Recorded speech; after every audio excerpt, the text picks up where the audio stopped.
ಈ ಕಾರ್ಯಕ್ರಮವನ್ನು ಶುರು ಮಾಡೋದಕ್ಕೂ ಮೊದಲು ನಮ್ಮ ಶಾಲೆಯ ವಿದ್ಯಾರ್ಥಿಗಳಿಂದ ಒಂದು ಪ್ರಾರ್ಥನಾ ಗೀತೆ.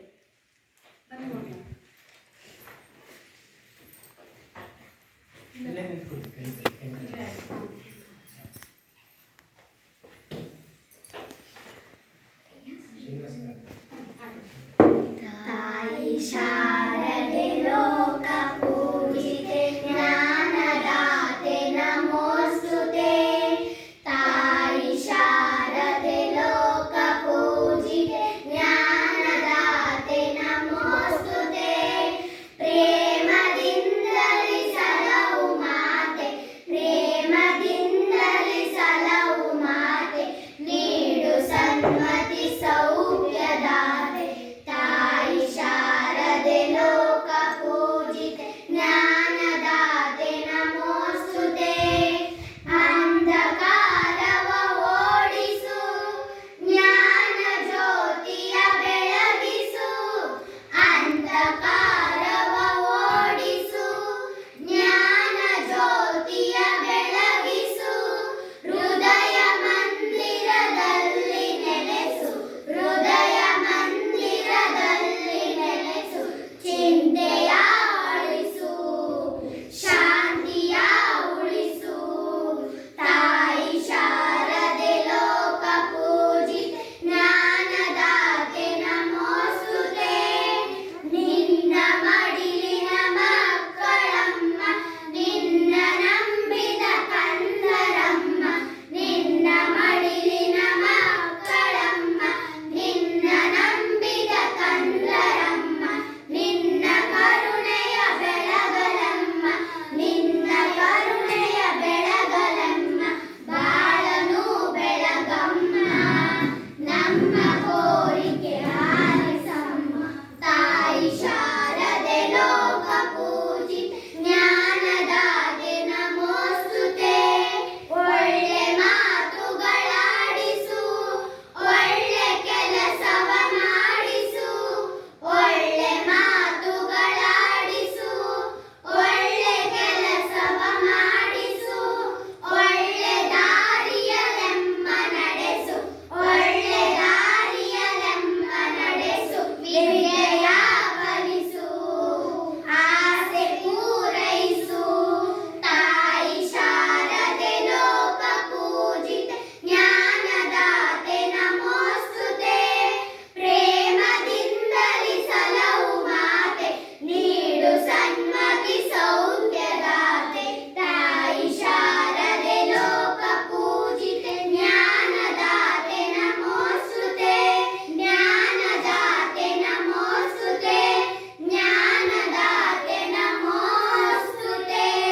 ಧನ್ಯವಾದಗಳು. ಪ್ರಾರ್ಥನಾ ಗೀತೆಯನ್ನು ಹಾಡಿದ ವಿದ್ಯಾರ್ಥಿಗಳಿಗೆ ಧನ್ಯವಾದಗಳು. ಈಗ ಈ ಕಾರ್ಯಕ್ರಮದ ಸ್ವಾಗತವನ್ನು ನಮ್ಮ ಶಾಲೆಯ ಮುಖ್ಯ ಶಿಕ್ಷಕರಾದ ವಿದ್ಯಾನ್ ಮೇಡಮ್ ಸಲ್ಲಿಸುತ್ತಾರೆ. ಎಲ್ರಿಗೂ ನಮಸ್ಕಾರ. ಈ ದಿನ ನಮ್ಮ ಶಾಲೆಯಲ್ಲಿ ಸಮಾಜ ಶಿಕ್ಷಣ ಯೋಜನೆಯಲ್ಲಿ ಸಾಮಾಜಿಕ ಪರಿಶೋಧನಾ ಕಾರ್ಯಕ್ರಮ ನಡೀತಾ ಇದೆ. ಅದು ಕೊನೆಯ ದಿನ. ಈ ಕಾರ್ಯಕ್ರಮದ ಅಧ್ಯಕ್ಷತೆಯನ್ನು ವಹಿಸಿಕೊಂಡು ಈ ಕಾರ್ಯಕ್ರಮವನ್ನು ಯಶಸ್ವಿಯಾಗಿ ನಡೆಸಿಕೊಂಡಂತಹ ಪಶುಸಂಗೋಪನಾ ಡಾಕ್ಟರ್ ಆದಂತಹ ಶ್ರೀಮತಿ ಚಂದ್ರಿಕಾ ಮೇಡಮ್ ಅವರನ್ನು ಕೇಳಿಕೊಂಡಾಗ ತುಂಬ ಪ್ರೀತಿಯಿಂದ ವಿಶ್ವಾಸದಿಂದ ಆಯ್ಕೆ ಬರ್ತೀನಿ ಅಂತ ಹೇಳಿದ್ದಾರೆ. ಅವರಿಗೆ ಈ ಕಾರ್ಯಕ್ರಮಕ್ಕೆ ಸ್ವಾಗತವನ್ನು ಕೋರ್ತಾ ಇದ್ದಾರೆ.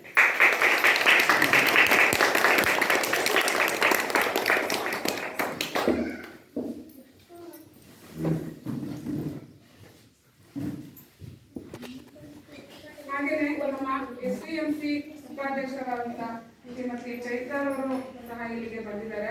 ಅವರಿಗೂ ಸಹ ಈ ಕಾರ್ಯಕ್ರಮಕ್ಕೆ ಸ್ವಾಗತವನ್ನು ಕೋರ್ತಾ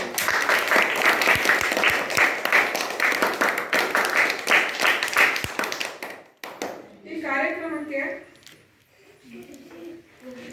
ನಮ್ಮ ಈ ಸಮಗ್ರ ಶಿಕ್ಷಣ ಯೋಜನೆ ಅಡಿಯಲ್ಲಿ ಬಂದಂತಹ 4 ಜನ ಸಮನ್ವಯಾಧಿಕಾರಿಗಳು ಮತ್ತೆ ಮೇಡಮ್ ಅವರು ಬಂದಿದ್ದಾರೆ. ಇವರು ತಾಲೂಕು ಕಾರ್ಯಕ್ರಮ ವ್ಯವಸ್ಥಾಪಕಿಯಾಗಿ ಮತ್ತೆ ಲೆಕ್ಕ ಪರಿಶೋಧನಾ ಸಂಯೋಜಕರಾಗಿ ಮಾಡಿದ್ದಾರೆ.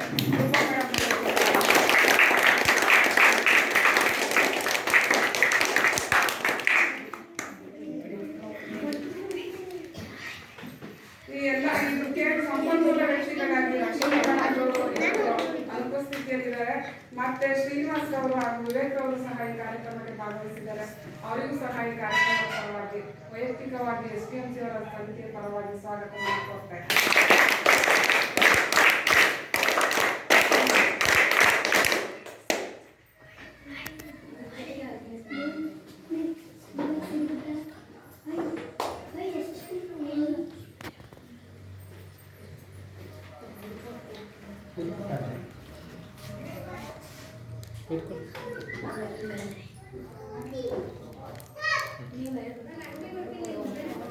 ಆಯ್ತು ಬನ್ನಿ.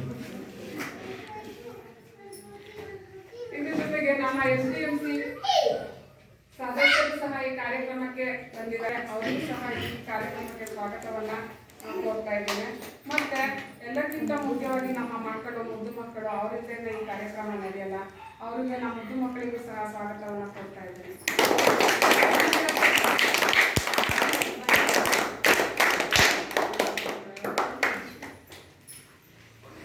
ಅತಿಥಿ ಮಹೋದಯರಿಗೆ ಸ್ವಾಗತವನ್ನು ಕೋರಿದಂತ ನಮ್ಮ ಶಿಕ್ಷಕರಿಗೆ ಧನ್ಯವಾದಗಳು.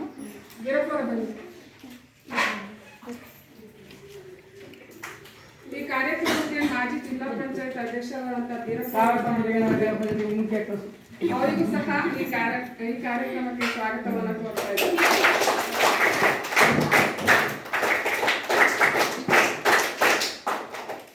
ಈ ಕಾರ್ಯಕ್ರಮ ಸುಗಮವಾಗಿ ನಡೀಬೇಕು ಅಂದ್ರೆ ನಮ್ಮ ಜೊತೆಗೆ ನಮ್ಮ ಸಹ ಶಿಕ್ಷಕರು, ಅದರಲ್ಲಿ ಇಬ್ರು ಇಲ್ಲ, ಅವರು ಸ್ಪೋರ್ಟ್ಸ್ಗೆ ಅಂತ ಮಕ್ಕಳು ಕರ್ಕೊಂಡಿದ್ದಾರೆ. ಅವರ ಅನುಪಸ್ಥಿತಿಯಲ್ಲಿ ನಮ್ಮ ಮೇಡಮ್ ಅವ್ರಿಗೂ ಸಹ, ಮಂಗಳಾ ಹೋಗಾರ್ ಅವ್ರಿಗೂ ಸಹ ಸ್ವಾಗತವನ್ನು ಕೋರ್ತಾ ಇದ್ದೇನೆ.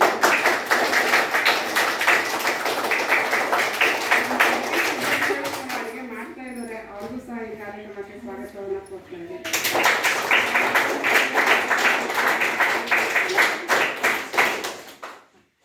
ಸ್ವಾಗತವನ್ನು ಕೋರಿದಂತ ನಮ್ಮ ಮುಖ್ಯ ಶಿಕ್ಷಕರಿಗೆ ಧನ್ಯವಾದಗಳು.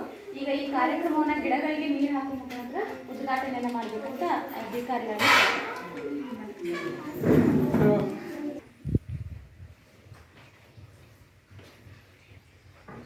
ಒಂದು ನಿಮಿಷ.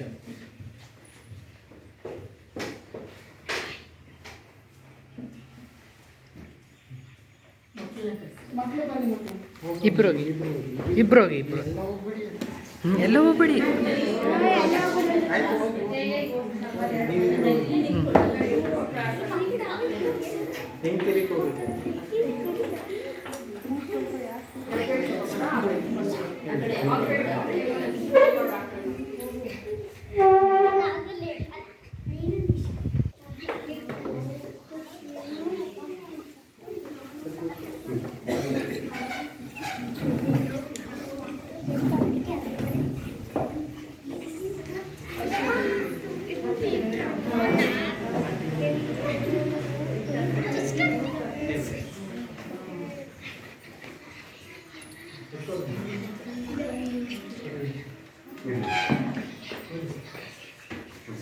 ತಾಲೂಕು ಕಾರ್ಯಕ್ರಮ ವ್ಯವಸ್ಥಾಪಕರಾದ ಶ್ರೀಮತಿ ರೂಪಾ ಮೇಡಮ್ ಅವರಿಂದ ಈ ಕಾರ್ಯಕ್ರಮ ಕುರಿತು ಒಂದು ಸ್ವಲ್ಪ ಪ್ರಸ್ತಾವನೆಯನ್ನು ಮಾಡಬೇಕಂತ ಹೇಳ್ತೀನಿ.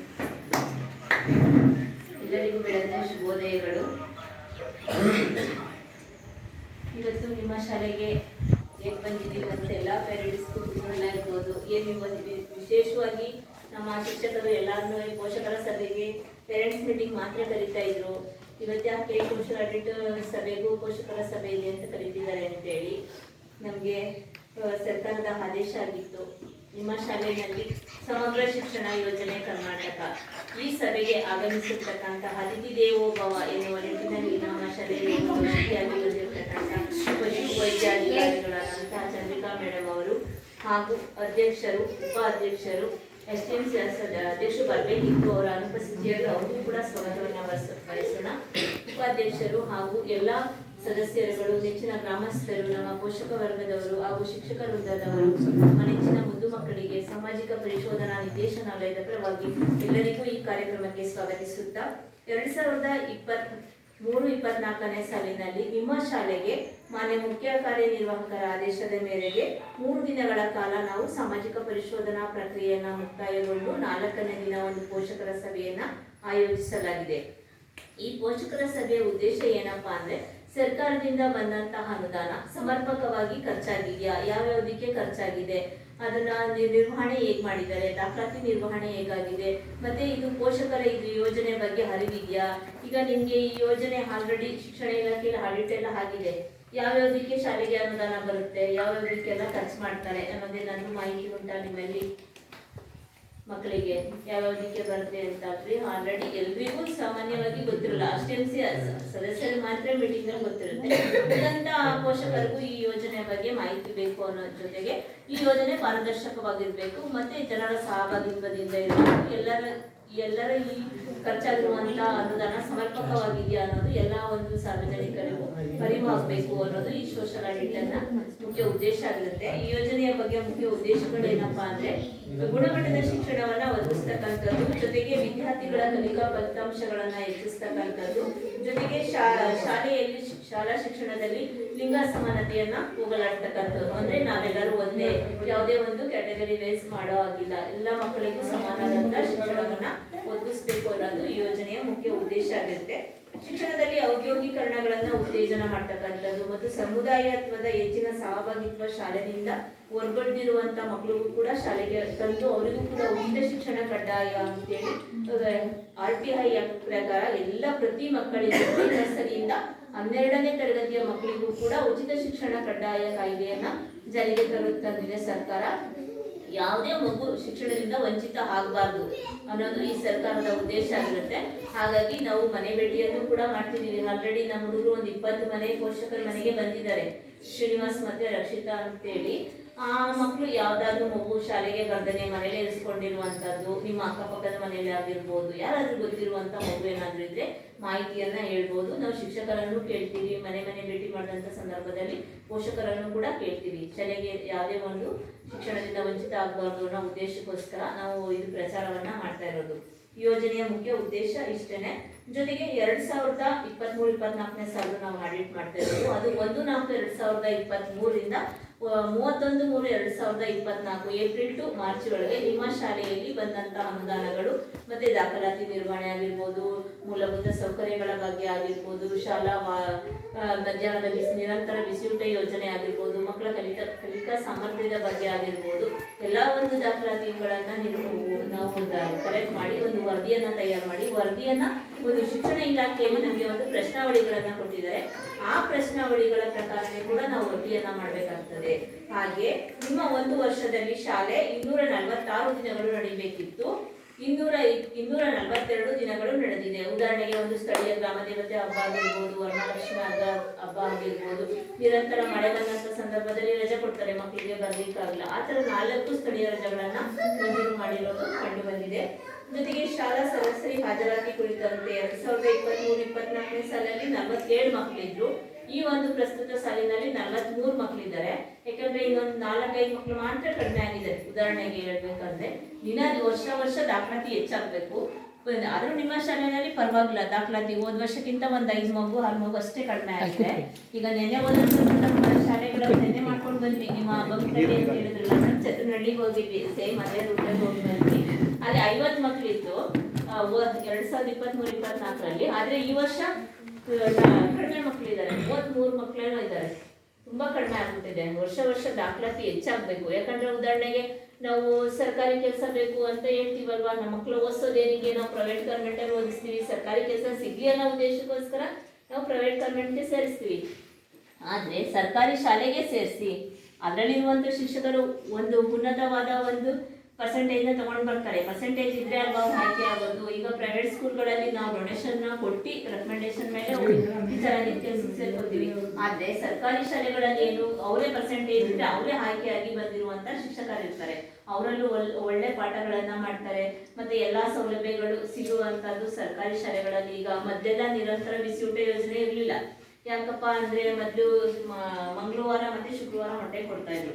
ಈಗ ಪ್ರತಿದಿನ ಮೊಟ್ಟೆ ಕೊಡುವಂತದ್ದು, ಮಧ್ಯಾಹ್ನ ಕ್ಷೀರಭಾಗ್ಯ ಯೋಜನೆ ಕೊಡುವಂತದ್ದು, ಮೊದಲು ರಾಗಿ ಮಾಡಿ ಕೊಡ್ತಾ ಪೌಷ್ಟಿಕಾಂಶ ಇರುವಂತ ಎಲ್ಲಾ ಮಕ್ಕಳಿಗೂ ಕೂಡ ಸಿಗ್ಲಿ. ಯಾಕಂದ್ರೆ ಉದಾಹರಣೆಗೆ ಅಲೆಮಾರಿ ಜನಾಂಗದ ಮಕ್ಕಳು ಬಂದು ಸೇರ್ಕೋಬಹುದು, ಆದಿವಾಸಿಗಳ ಮಕ್ಕಳುಗಳು, ಈಗ ಕಪ್ಪು ಕಡಿಯುವಂತ ಮಕ್ಕಳುಗಳು ಇರ್ತಾರೆ, ಅವರು ಬಂದು ಗ್ರಾಮದಲ್ಲಿ ವಾಸ ಇರ್ಬೋದು. ಅವರೆಲ್ಲ ಅವರ ಒಂದು ಕುಟುಂಬದ ಸಮಸ್ಯೆಯಿಂದ ಮಕ್ಕಳಿಗೆ ಮಾಡಿಕೊಡದೇ ಇರುವಂಥ ಸಮಸ್ಯೆಗಳಿರ್ಬೋದು. ಅದಕ್ಕೆ ಸರ್ಕಾರ ಎಲ್ಲ ಮಕ್ಕಳಿಗೂ ಕೂಡ ಉಚಿತ ಶಿಕ್ಷಣ ಆಗಬೇಕು, ಮತ್ತು ಎಲ್ಲ ಮಕ್ಕಳಿಗೂ ಪೋಷಕಾಂಶದಿಂದ ಕೂಡಿರುವಂಥ ಆಹಾರಗಳು ಸಿಗಬೇಕು, ಜೊತೆಗೆ ನಿರಂತರವಾದ ಮೊಟ್ಟೆ ಕೂಡ ಸಿಗಬೇಕು ಅಂತೇಳಿ ಪ್ರತಿದಿನ ಮೊಟ್ಟೆಯನ್ನು ಕೊಡ್ತಿದ್ದಾರೆ ಅಲ್ವಾ ಮಕ್ಕಳ? ನಾವು ಮಕ್ಕಳನ್ನು ಕೂಡ ಕೇಳಿದ್ದೀವಿ, ಅವರ ಒಂದು ಅಭಿಪ್ರಾಯ ಕೂಡ ಕಲೆಕ್ಟ್ ಮಾಡ್ಕೊಂಡಿದ್ದೀವಿ, ಪೋಷಕರನ್ನು ಕೇಳ್ಕೊಂಡಿದ್ದೀವಿ. ಅದರಂತೆ ನಾವು ವರದಿಯನ್ನು ಮಾಡ್ತಾ ಇರೋದು. ಜೊತೆಗೆ ಯಾಕಂದರೆ ಸರ್ಕಾರಿ ಶಾಲೆಗಳಿಗೆ ದಯಮಾಡಿ ಯಾರಾದರೂ ಸೇರಿಸಿ ಇನ್ನು ಮುಂದಿನ ದಿನಗಳಲ್ಲಿ ಹೆಚ್ಚಿನ ಒಂದು ಅಭಿವೃದ್ಧಿಯನ್ನು ಆಗಬೇಕು ಅನ್ನೋದಷ್ಟೇ ನಮ್ಮ ಕನಸು. ಏಕೆಂದರೆ ದಿನ ಕಡಿಮೆ ಆಗ್ತದಂದರೆ ಈಗ 100ಕ್ಕಿಂತ ಹೆಚ್ಚು ಮಕ್ಕಳಿದ್ರೆ ಒಂದು PT ಟೀಚರ್ ಇರ್ತಾಯಿದ್ರು. ಈಗ ಟೀಚರು ಕಡಿಮೆ ಆಗ್ಬಿಡ್ತಾರೆ, ಮಕ್ಕಳು ಕಡಿಮೆ ಆಗ್ತಾರೆ, ಅಡುಗೆಯವರು ಕೂಡ ಸಿಬ್ಬಂದಿಗಳು ಈಗ 100 ಮಕ್ಕಳಿದ್ರೆ 3 ಜನ 4 ಜನ ಕೊಡ್ತಾರೆ. ಈಗ 25 ಮಕ್ಕಳಿಗೆ 2 ಕೊಡುವಂಥದ್ದು ಆ ಥರ ಕಡಿಮೆ ಮಾಡಿಬಿಡ್ತಾರೆ. ಹಾಗಾಗಿ ಎಲ್ಲರೂ ಸರ್ಕಾರಿ ಶಾಲೆಗೆ ಸೇರಿಸಿ, ಸರ್ಕಾರಿ ಶಾಲೆಯಲ್ಲಿ ಓದುವಂಥ ಮಕ್ಕಳಿಗೆ ಅದರಲ್ಲಿ 5% ಅಲ್ವಾ ಮೇಡಮ್ ಆದ್ಯತೆ ಹೆಚ್ಚಿನ, ಫಸ್ಟಿನ ಆದ್ಯತೆ ಸರ್ಕಾರಿ ಶಾಲೆಯಲ್ಲಿ ಓದಿರುವಂಥ ಮಕ್ಕಳುಗಳೇ ಇರುವುದರಿಂದ ಅವರಿಗೂ ಕೂಡ ಹೆಚ್ಚಿನ ಆದ್ಯತೆಯಲ್ಲಿ ಸೌಲಭ್ಯಗಳು ಸಿಗುವಂಥದ್ದು.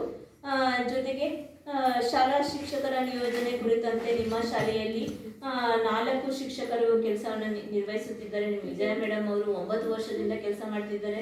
ನಿಮ್ಮ ಗ್ರಾಮದಲ್ಲೇ ಒಂದು ಬಾಂಧವ್ಯ ಚೆನ್ನಾಗಿದೆ ನಿಮ್ಮ ಶಾಲೆದು, ನಿಮ್ಮ ಶಿಕ್ಷಕರದ್ದು. ಯಾಕಂದರೆ 9 ವರ್ಷ ಸರ್ವಿಸ್ ಆಗಬೇಕು ಅಂದರೆ ನಿಮ್ಮೆಲ್ಲರ ಬಾಂಧವ್ಯ ತುಂಬ ಉತ್ತಮವಾಗಿದೆ ಅಂತ ಹೇಳ್ತಾ, ಇನ್ನೊಬ್ರು ಮೇಡಮ್ ಗ್ಲೋರಿಗೆ ಅವ್ರು ಏನಿವತ್ತು ರಜೆ ಇದ್ದಾರೆ, ಇಲ್ಲಿಗೆ ಹೋಗಿದ್ದಾರೆ, BC ಫಾರಂಗೆ ಹೋಗಿದ್ದಾರೆ.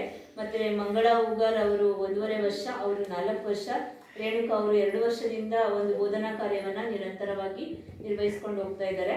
ಜೊತೆಗೆ ಇನ್ನೊಂದು ವಿಶೇಷ ಚೇತನ ಉಳ್ಳ ಮಕ್ಕಳ ಮೌಲ್ಯಮಾಪನದ ಬಗ್ಗೆ ಹೇಳೋದಾದ್ರೆ, ಈ ವರ್ಷ ಪ್ರಸ್ತುತ ಸಾಲಿನಲ್ಲಿ 2 ಮಕ್ಕಳಿದ್ದಾರೆ, ದೇವಿಕಾ ರಾಣಿ ಮತ್ತೆ ಮನ್ವಿತ್ ಅಂತೇಳಿ. ಆ ವರ್ಷ 23-24ರಲ್ಲಿ ಯಾವುದೇ ಒಂದು ವಿಶೇಷ ಅಗತ್ಯವುಳ್ಳ ಮಗು ಇರೋದು ಕಂಡು ಬಂದಿಲ್ಲ.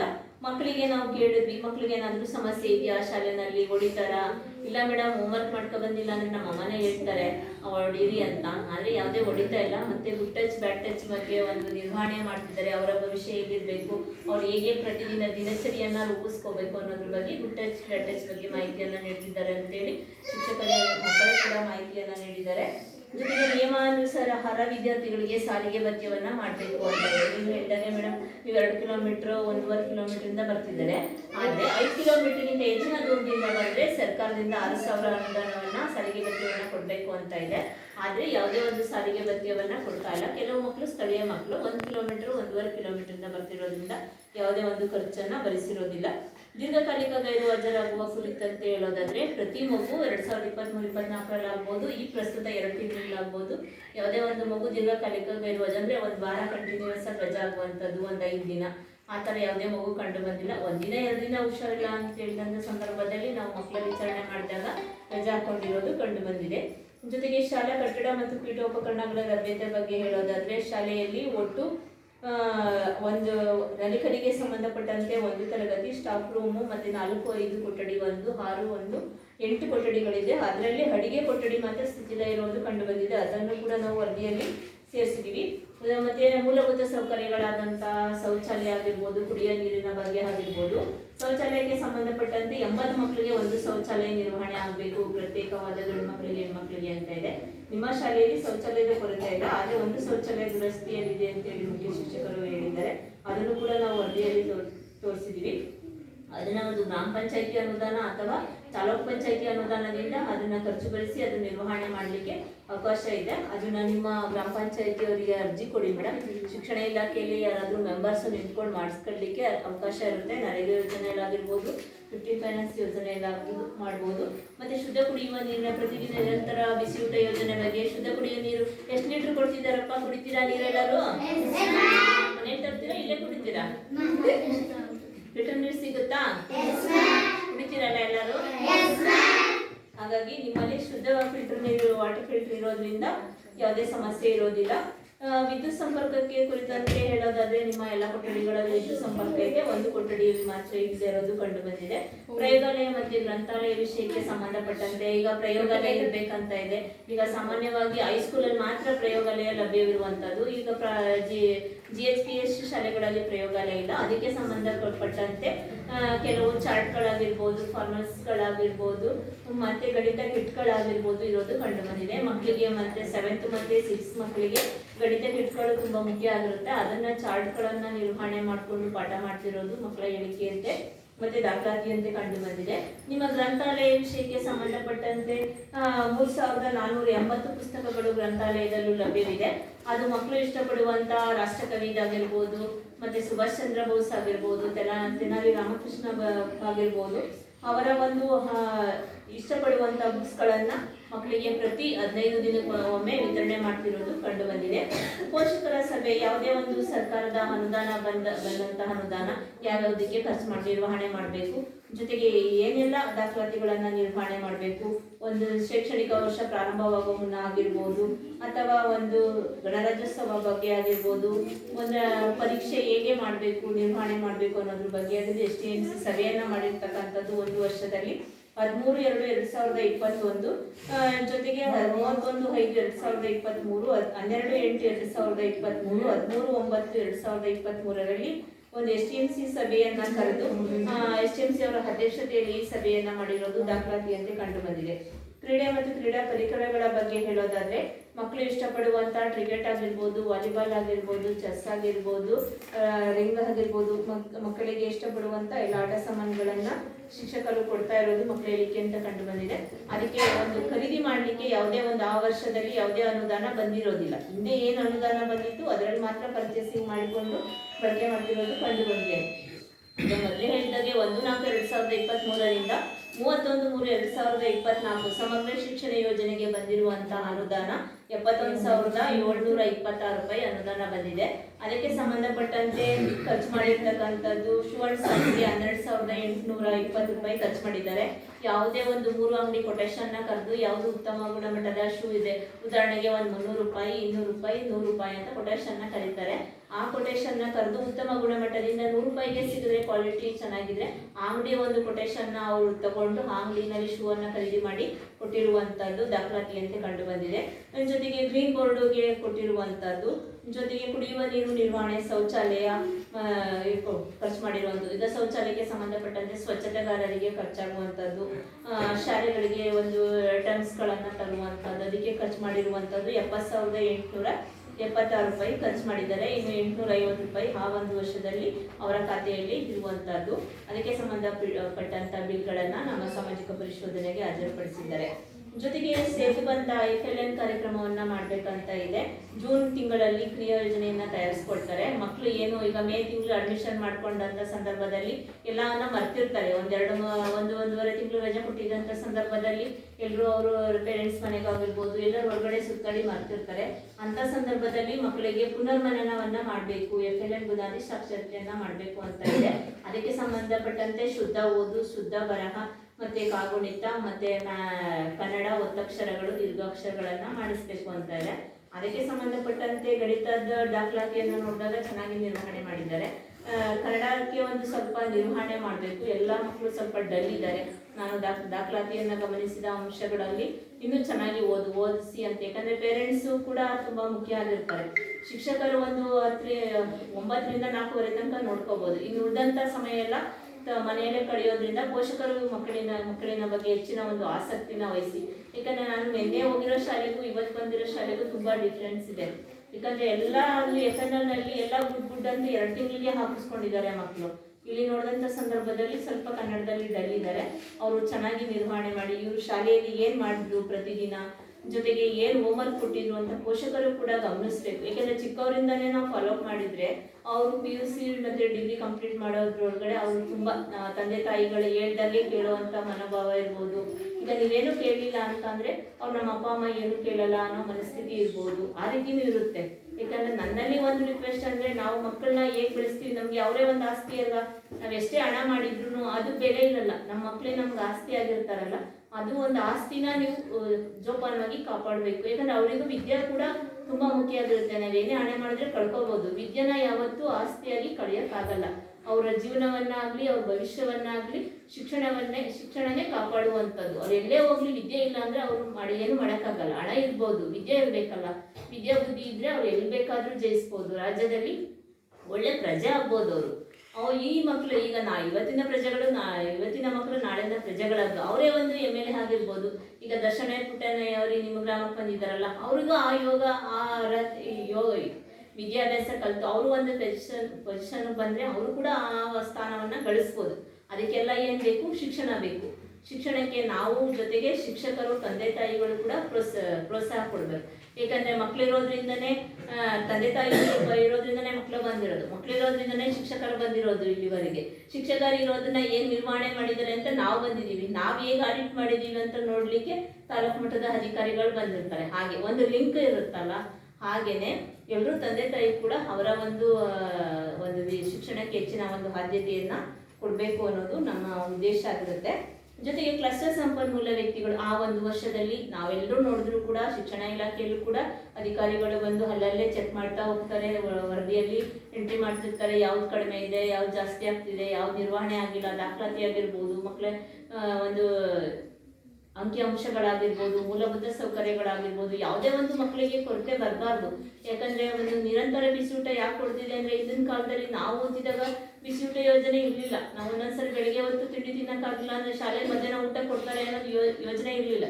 ಇನ್ನು ಸಂಜೆ ನಾವು ಮನೆಗೆ ಹೋಗೇ ಊಟ ಮಾಡ್ತಾ ಇದ್ವು ಅಂತ ಒಂದು ದಿನಗಳಲ್ಲಿ ಈಗ ಅವರಿಗೆ ಹಸಿವಾಗಬಾರ್ದು, ಯಾವುದೇ ಸೌಲಭ್ಯ ಕೊರತೆ ಆಗಬಾರ್ದು. ಈಗ ಉಚಿತ ಎಲ್ಲ ಯೂನಿಫಾರ್ಮ್ಸ್ ಎಲ್ಲ ಕೊಟ್ಟಿದ್ದಾರಲ್ಲಪ್ಪ, ಪಠ್ಯ ಪುಸ್ತಕಗಳೆಲ್ಲ ಕೊಟ್ಟಿದ್ದಾರಲ್ವಾ, ಕ್ರೀಡೆಗೆ ಸಂಬಂಧಪಟ್ಟಂತ ಎಲ್ಲ ಆಟ ಸಾಮಾನು ಕೊಡ್ತಿದ್ದಾರಲ್ಲ, ಗ್ರಂಥಾಲಯ ಬುಕ್ಸ್ ಎಲ್ಲ ಓದ್ತೀರಾ, ಎಲ್ಲಾ ಸೌಲಭ್ಯಗಳು ಉಚಿತವಾಗಿ ಸಿಗ್ತಿದೆ.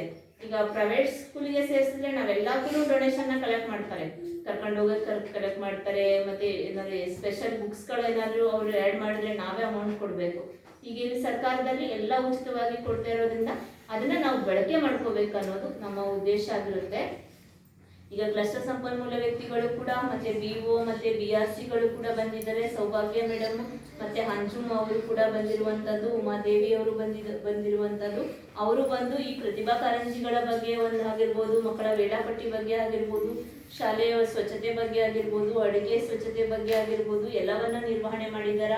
ಮತ್ತೆ ದಾಖಲಾತಿ ಆಂದೋಲನ ಮಾಡ್ತಾ ಇದ್ದಾರಾ, ಯಾಕೆ ದಾಖಲಾತಿ ಕಡಿಮೆ ಆಗ್ತಿದೆ, ವರ್ಷ ದಾಖಲಾತಿ ಯಾಕೆ ಹೆಚ್ಚಾಗ್ತಿಲ್ಲ. ಈಗ ನಾವು ಶಿಕ್ಷಕರನ್ನ ಕೇಳ್ತೀವಿ, ನೀವು ದಾಖಲಾತಿ ಹೆಚ್ಚು ಮಾಡ್ಬೇಕಾದ್ರೆ ಏನ್ ಮಾಡ್ತೀರಾ ಅಂತ. ಅವರು ದಾಖಲಾತಿ ಆಂದೋಲನ ಮಾಡ್ತೀವಿ, ಶಾಲೆಗೆ ಸೇರಿಸ್ಕೊಡೋದ್ರ ಮುನ್ನ ಮೇ 29ಕ್ಕೆ ಸ್ಟಾರ್ಟ್ ಆಗುತ್ತಲ್ಲ, ಅದು ಹಿಂದಿನ ಒಂದು ವಾರದಲ್ಲಿ ಅವರು ದಾಖಲಾತಿ ಆಂದೋಲನ ಮಾಡಬೇಕು, ಪ್ರಚಾರ ಮಾಡಬೇಕು. ನಮ್ಮ ಶಾಲೆಗೆ ಸೇರಿಸಿ ಎಲ್ಲಾ ಸೌಲಭ್ಯಗಳು ಸಿಗುತ್ತೆ, ನಾವು ಚೆನ್ನಾಗಿ ಪಾಠ ಮಾಡ್ತೀವಿ. ಈಗ 7th ಮಕ್ಕಳು ಎಷ್ಟು ಪರ್ಸೆಂಟೇಜ್ ತಗೊಂಡಿದ್ದಾರೆ, ಈಗ 80%, 90%, 50% ಇರುತ್ತಲ್ಲ, ಅಷ್ಟೊಂದು ಶಾಲೆಗಳಲ್ಲಿ ಈಗ ಕಾನ್ವೆಂಟಲ್ಲಿ ತಗೊಂಡಿರುವಂಥ ಪರ್ಸೆಂಟೇಜ್ನ ಸರ್ಕಾರಿ ಶಾಲೆಗಳಲ್ಲಿ ತಗೊಂಡಿದ್ದಾರೆ. ಆ ರೀತಿ ನಾವು ಮಕ್ಕಳನ್ನ ಕಲಿಸ್ತೀವಿ ಅಂತೇಳಿ ಅವರು ದಾಖಲಾತಿ ಆಂದೋಲನ ಮಾಡಬೇಕಾಗ್ತದೆ. ಅವರು ನಾವು ಮಾಡ್ತಾ ಇದ್ದೀವಿ ಅಂತ ಕೂಡ ಹೇಳ್ತಿದ್ದಾರೆ. ಹಾಗಾಗಿ ನಾವು ವರದಿಯನ್ನು ನೋಡಿ ನಿಮಗೆ ತಿಳಿಸ್ತಾ ಇರುವಂಥದ್ದು. ಜೊತೆಗೆ ದಾನಿಗಳು ಈ ಶಾಲೆಗೆ ನೀಡಿರುವ ಬಗ್ಗೆ ಅಂದರೆ, ಯಾವುದೇ ಒಂದು ದಾನಿಗಳು ಶಾಲೆಗೆ ಯಾವುದೇ ಒಂದು ಪೀಠೋಪಕರಣಗಳಾಗಿರ್ಬೋದು, ಸೌಲಭ್ಯಗಳಾಗಿರ್ಬೋದು ಯಾವುದೇ ಶಾಲೆಗೆ ನೀಡಿರೋದಿಲ್ಲ. ಶಿಕ್ಷಕರ ನಿಯೋಜನೆ ಕುರಿತಂತೆ ಹಾಗಾದರೆ ಶಾಲೆಗೆ ಒಂದು ನಿಗದಿತ ಸಮಯನ ಫಿಕ್ಸ್ ಮಾಡಿರ್ತಾರೆ ಶಿಕ್ಷಣ ಇಲಾಖೆಗೆ. 9:00ವರೆಗೆ ಬರಬೇಕು, 9 ಪ್ರೇಯರ್ ಮಾಡಬೇಕು. ಪ್ರೇಯರ್ ಆದಮೇಲೆ ಮಕ್ಕಳಿಗೆ ಬಿಸಿ ಕ್ಷೀರಭಾಗ್ಯ ಯೋಜನೆಯಲ್ಲಿ ಹಾಲು ಕೊಡಬೇಕು. ವಾರದಲ್ಲಿ 3 ದಿನ ರಾಗಿ ಮಾಲ್ಟನ್ನ ಕೊಡ್ಬೇಕಂತ ಇದೆ. ಹಾಗಾಗಿ ನಿಮ್ಮ ಮಕ್ಕಳನ್ನ ಕೇಳಿದಂಥ ಸಂದರ್ಭದಲ್ಲಿ 9:00ವರೆಗೆ ಪ್ರೇಯರ್ ಮಾಡ್ತಾರಪ್ಪ. ನಿಮ್ಮ ಶಾಲೆ ಹೋಗುವಂಥ ಸಮಯ ಎಷ್ಟಿರುತ್ತೆ? ಶಾಲೆ ಬಿಡುವಂಥ ಸಮಯ 4:30 ಬಿಡ್ತಾರಾ? 4 ಗಂಟೆಗೆ ಬಿಡ್ತಾರೆ. ಹೋಗುವಂತ ಸಮಯ 4:45 ಆಗಬೇಕು ಅಂತ ಇದೆ. ಹಾಗಾಗಿ ಶಿಕ್ಷಕರು ನಿಯೋಜನೆಯನ್ನ ಅದರಂತೆ ಪಾಲಿಸಬೇಕಾಗ್ತದೆ. ಜೊತೆಗೆ ಕಸ ವಿಲೇವಾರಿ ಮಾಡುವ ಬಗ್ಗೆ ಹೇಳೋದಾದ್ರೆ, ಹಸಿ ಕಸ ಒಣ ಕಸವನ್ನ ಬೇರ್ಪಡಿಸಿ ಈ ಶಾಲೆಯಲ್ಲಿ ವಾತಾವರಣದಲ್ಲಿರುವಂತಹ ಕಸವನ್ನ ಘನತ್ಯಾಜ್ಯ ವಿಲೇವಾರಿಗಳಿಂದ ಹಾಕ್ಬೋದು, ಅಥವಾ ಒಂದು ತೊಟ್ಟಿಯನ್ನ ಮಾಡಿ ತೊಟ್ಟಿಗೆ ಹಾಕಿದ್ರೆ ಎರೆಹುಳು ಘಟಕವನ್ನು ಹಾಕಿದ್ರೆ ಗೊಬ್ಬರವಾಗಿ ತಯಾರು ಮಾಡ್ಲಿಕ್ಕೆ ಅದನ್ನು ಹಾಕ್ಬೋದು, ಅಥವಾ ಗಿಡದ ಬುಡಕ್ಕೆ ಹಾಕ್ತಾ ಇದ್ದೀವಿ ಅಂತೇಳಿ ಹೇಳಿದ್ದಾರೆ. ದಿನಪತ್ರಿಕೆಯನ್ನ ಓದಿಸ್ಬೇಕು ಅಂತ ಇದೆ. ದಿನಪತ್ರಿಕೆ ಓದಿಸೋದ್ರಿಂದ ಈಗಿನ ಒಂದು ವಿದ್ಯಮಾನದ ಬಗ್ಗೆ ಆಗಿರ್ಬೋದು, ಇವತ್ತಿನ ಒಂದು ಪರಿಸರದಲ್ಲಿ ಏನೇನು ನಡೀತಾ ಇದೆ ರಾಜ್ಯದಲ್ಲಿ ಅಂತ ಮಕ್ಕಳು ತಿಳ್ಕೊಬಹುದು ಮೇಡಮ್. ಮುಂದಿನ ದಿನಗಳಲ್ಲಿ ಅದನ್ನ ನಿರ್ವಹಣೆ ಮಾಡಿ. ಏಕೆಂದ್ರೆ ದಿನಪತ್ರಿಕೆ ಓದೋದ್ರಿಂದ ಅವ್ರಿಗೆ ಸ್ಟೇಜ್ ಪ್ರಿಯರ್ ಹೋಗ್ಬೋದು, ಧೈರ್ಯ ಬರ್ಬೋದು ಅಂತ ನಾನು ಹೇಳ್ತಾ ಅದನ್ನ ಮುಂದಿನ ದಿನಗಳಲ್ಲಿ ನಿರ್ವಹಣೆ ಮಾಡಿ. ಎಲ್ಲ ಮಕ್ಕಳು ತುಂಬಾ ಆಕ್ಟಿವ್ ಆಗಿದಾರಲ್ವಾ, ಅವರಿಗೂ ಕೂಡ ಈ ಸೌಲಭ್ಯ ಸಿಗಬೇಕು. ಈ ಸೌಲಭ್ಯದಿಂದ ಅವರು ವಂಚಿತ ಆಗಬಾರ್ದು. ಮತ್ತೆ ಪ್ರತಿಜ್ಞೆ ಎಲ್ಲ ಮಾಡಿಸ್ತಾರಪ್ಪ ನಿಮ್ಗೆ ಶಾಲಾ ಆವರಣದಲ್ಲಿ? ಪ್ರತಿಜ್ಞೆಯನ್ನ ಮಾಡಿಸುವಂತದ್ದು, ದಿನಪತ್ರಿಕೆಯನ್ನ ಪ್ರತಿ ಮಕ್ಕಳಿಗೆ ಓದಿಸುವಂತದ್ದು, ಅವರಿಗೂ ಕೂಡ ಇವತ್ತೇನು ನಡೀತಾ ಇದೆ ರಾಜ್ಯದಲ್ಲಿ ಅನ್ನೋದು ಎಲ್ಲ ವಿಷಯಗಳು ತಿಳಿಬೇಕು ಅನ್ನೋ ಉದ್ದೇಶಕ್ಕೋಸ್ಕರ. ಮತ್ತೆ ಮಧ್ಯ ಹೇಳಿದಾಗೆ ನಿಮ್ದು ಅಡುಗೆ ಮನೆ ದುರಸ್ತಿಯಲ್ಲಿದೆ, ಒಂದು ಶೌಚಾಲಯ ದುರಸ್ತಿಯಲ್ಲಿದೆ ಅಂತ ತೋರಿಸಿದೀವಿ. ನಿಮ್ಗೆ ಏನ್ ಚೆಕಪ್ ಮಾಡ್ತಾರ ಡಾಕ್ಟರ್ ಎಲ್ಲ ಬಂದು? ಏನೇನೆಲ್ಲ ಮಾತ್ರೆಗಳು ಕೊಡ್ತಾರೆ ನಿಮ್ಗೆ? ಮಾಡಿದಾರಲ್ವಾ? ಇಂಜೆಕ್ಷನ್ ಕೊಟ್ಟಿಲ್ವಾ? ಏನೇನು ಮಾತ್ರೆಗಳನ್ನ ಕೊಡ್ತಾರೆ, ನಿರ್ವಹಣೆ ಮಾಡ್ತಾರೆ? ಸಣ್ಣ ಜಂತುಳಿನ ಮಾತ್ರೆ ಕೊಡ್ತಾರಾ? ಮತ್ತೆ ಕಣ್ಣಿನ ತಪಾಸಣೆ ಎಲ್ಲ ಮಾಡ್ತಿರ್ತಾರ ಪ್ರಾಬ್ಲಮ್ ಇರುವಂತ ಮಕ್ಕಳಿಗೆ? ನಿಮ್ಗೆ ಪೌಷ್ಟಿಕಾಂಶ ಕಡಿಮೆ ಇರುವಂತ ಮಕ್ಕಳಿಗೆ ಎಲ್ಲ ಕ್ಯಾಲ್ಸಿಯಂ ವಿಟಮಿನ್ ಮಾತ್ರೆ ಎಲ್ಲ ಕೊಡ್ತಾರಾ?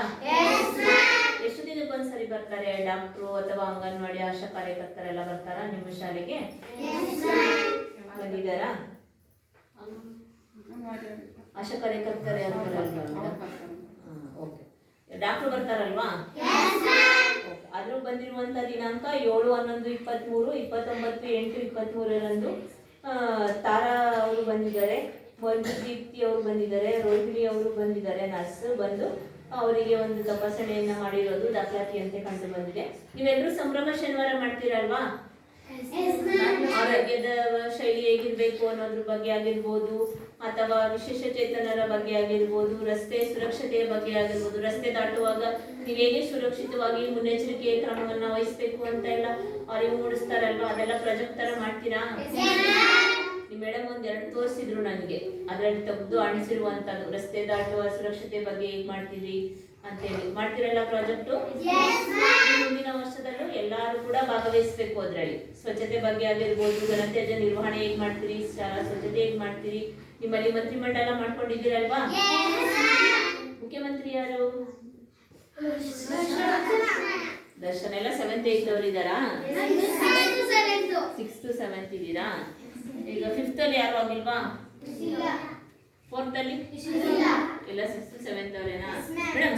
4th 5th ಒಬ್ರು ಮಾಡಿ ಮೇಡಮ್, ನಿರ್ವಹಣೆ ಮಾಡಲಿ. ಈಗ ಯಾಕಂದ್ರೆ ಅವ್ರಿಗೂ ತಿಳಿಬೇಕಲ್ವಾ ವಿಷಯ.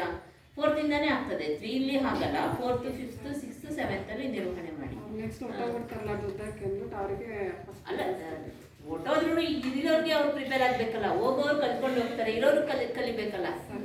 ನೆಕ್ಸ್ಟ್ 4th ಇಂದಾನ ನಿರ್ವಹಣೆ ಮಾಡಿ. ಜೊತೆಗೆ ನಿಮ್ಗೆ ನಲಿಕಲಿ ಮಕ್ಕಳಿಗೆ 1ರಿಂದ 3ನೇ ಕ್ಲಾಸಿನ ಮಕ್ಕಳಿಗೆ ಒಂದು ನಲಿಕಲಿ ಮಾಡ್ಬೇಕಂತ ಇದೆ. ಆ ಒಂದು ಚಿಕ್ಕ ವಯಸ್ಸಿನಲ್ಲಿ ಈಗ ನಿಮ್ಮ ಶಾಲೆಯಲ್ಲಿ ಒಂದು ಇಂಗ್ಲಿಷ್ ಮೀಡಿಯಂ ಆದ್ರೆ ಎಲ್ರಿಗೂ ತುಂಬಾ ಇಷ್ಟ ಅಂತ ಆಸೆ ಪಡ್ತೀವಲ್ವಾ ಎಲ್ಲರೂ? ಅದಕ್ಕೋಸ್ಕರನೇ ಜಾಸ್ತಿ ಡೊನೇಷನ್ ಕೊಟ್ಟು ಕಳ್ಸೋದು ನಾವು. ಈಗ ನಿಮ್ಮ ಇದ್ರ ಶಾಲೆನಲ್ಲಿ ಇಂಗ್ಲಿಷ್ ಮೀಡಿಯಂ ಆಗಿದೆ, ಚಕ್ರಹಳ್ಳಿ ಶಾಲೆನಲ್ಲಿ ಈ ವರ್ಷದಿಂದ ಅತಿಥಿ ಶಿಕ್ಷಕರು ಕರೆಸ್ಕೊಂಡು ಇಂಗ್ಲಿಷ್ ಮೀಡಿಯಂ ಜೊತೆಗೆ ಕನ್ನಡ ಎರಡೂ ಕೂಡ ಪಾಠ ಮಾಡ್ತಿರೋದು ಕಂಡು ಬಂದಿದೆ. ಈಗ ಯಾಕಂದ್ರೆ ನಿಮ್ಮಲ್ಲೂ ಕೂಡ ಅತಿಥಿ ಶಿಕ್ಷಕರಿದ್ರೆ ಇಂಗ್ಲಿಷ್ ಮೀಡಿಯಂ ಮಾಡ್ಲಿಕ್ಕೂ ಕೂಡ ಅವಕಾಶ ಇದೆ. ಈಗ ಹೆಚ್ಚಿನ ಒಂದು ಮುಂದಿನ ದಿನಗಳಲ್ಲಿ ಇಂಗ್ಲಿಷ್ ಮೀಡಿಯಂ ಬರ್ಬೋದು. ಯಾಕಂದ್ರೆ ಎಲ್ಲ ಇಂಗ್ಲಿಷ್ ಮಾಧ್ಯಮಕ್ಕೆ ಹೋದಂತ ಸಂದರ್ಭದಲ್ಲಿ ಸರ್ಕಾರಿ ಶಾಲೆಯನ್ನು ಇಂಗ್ಲಿಷ್ ಮಾಧ್ಯಮ ಆಗ್ಬೋದು ಅಂತ ಹೇಳ್ತಾ, ಅದಕ್ಕೆ ಸಂಬಂಧಪಟ್ಟಂತ ಕಾರ್ಡ್ಗಳಾಗಿರ್ಬೋದು, ಚಾರ್ಟ್ಗಳಾಗಿರ್ಬೋದು ಎಲ್ಲ ಶಿಕ್ಷಕರು ಕೊಡ್ತಾ ಇರೋದು ಮಕ್ಕಳ ಹೇಳಿಕೆಯಂತೆ ಮತ್ತೆ ದಾಖಲಾತಿಯಂತೆ ಕಂಡು ಬಂದಿದೆ. ಇಷ್ಟು ಮತ್ತೆ ಕಲಿಕಾ ಹಬ್ಬದ ಬಗ್ಗೆ ಹೇಳೋದಾದ್ರೆ, ನಿಮ್ಮಲ್ಲಿ ಒಂದು ಮಲೆನಹಳ್ಳಿ ಶಾಲೆಗೆ ಕ್ಲಸ್ಟರ್ ಆಗಿರೋದ್ರಿಂದ ಅಲ್ಲಿಗೆ ಒಂದು ಪ್ರತಿಭಾ ಕಾರಂಜಿಗೆ ಕರ್ಕೊಂಡು ಹೋಗ್ತಾ ಇರೋದು ದಾಖಲಾತಿಯಂತೆ ಕಂಡು ಬಂದಿದೆ. ಹಾಗಾಗಿ ಮುಂದಿನ ದಿನಗಳಲ್ಲಿ ಎಲ್ಲರೂ ಕೂಡ ಹೆಚ್ಚಿನ ಒಂದು ಪ್ರತಿಭಾ ಕಾರಂಜಿ ಆಗಿರ್ಬೋದು, ನ್ಯೂಸ್ ಪೇಪರ್ ಆಗಿರ್ಬೋದು, ಮತ್ತೆ FLN ಕಾರ್ಯಕ್ರಮಕ್ಕೆ ಸಂಬಂಧಪಟ್ಟಂತೆ ಕನ್ನಡ ಮಾಧ್ಯಮದ್ದು ಹೆಚ್ಚಿನ ಒಂದು ಅದನ್ನು ಆದ್ಯತೆ ಮಾಡಬೇಕು ಮೇಡಮ್. ಯಾಕಂದರೆ 2 ತಿಂಗಳು ಕಳೆದೋಗ್ಬಿಟ್ಟಿದೆ.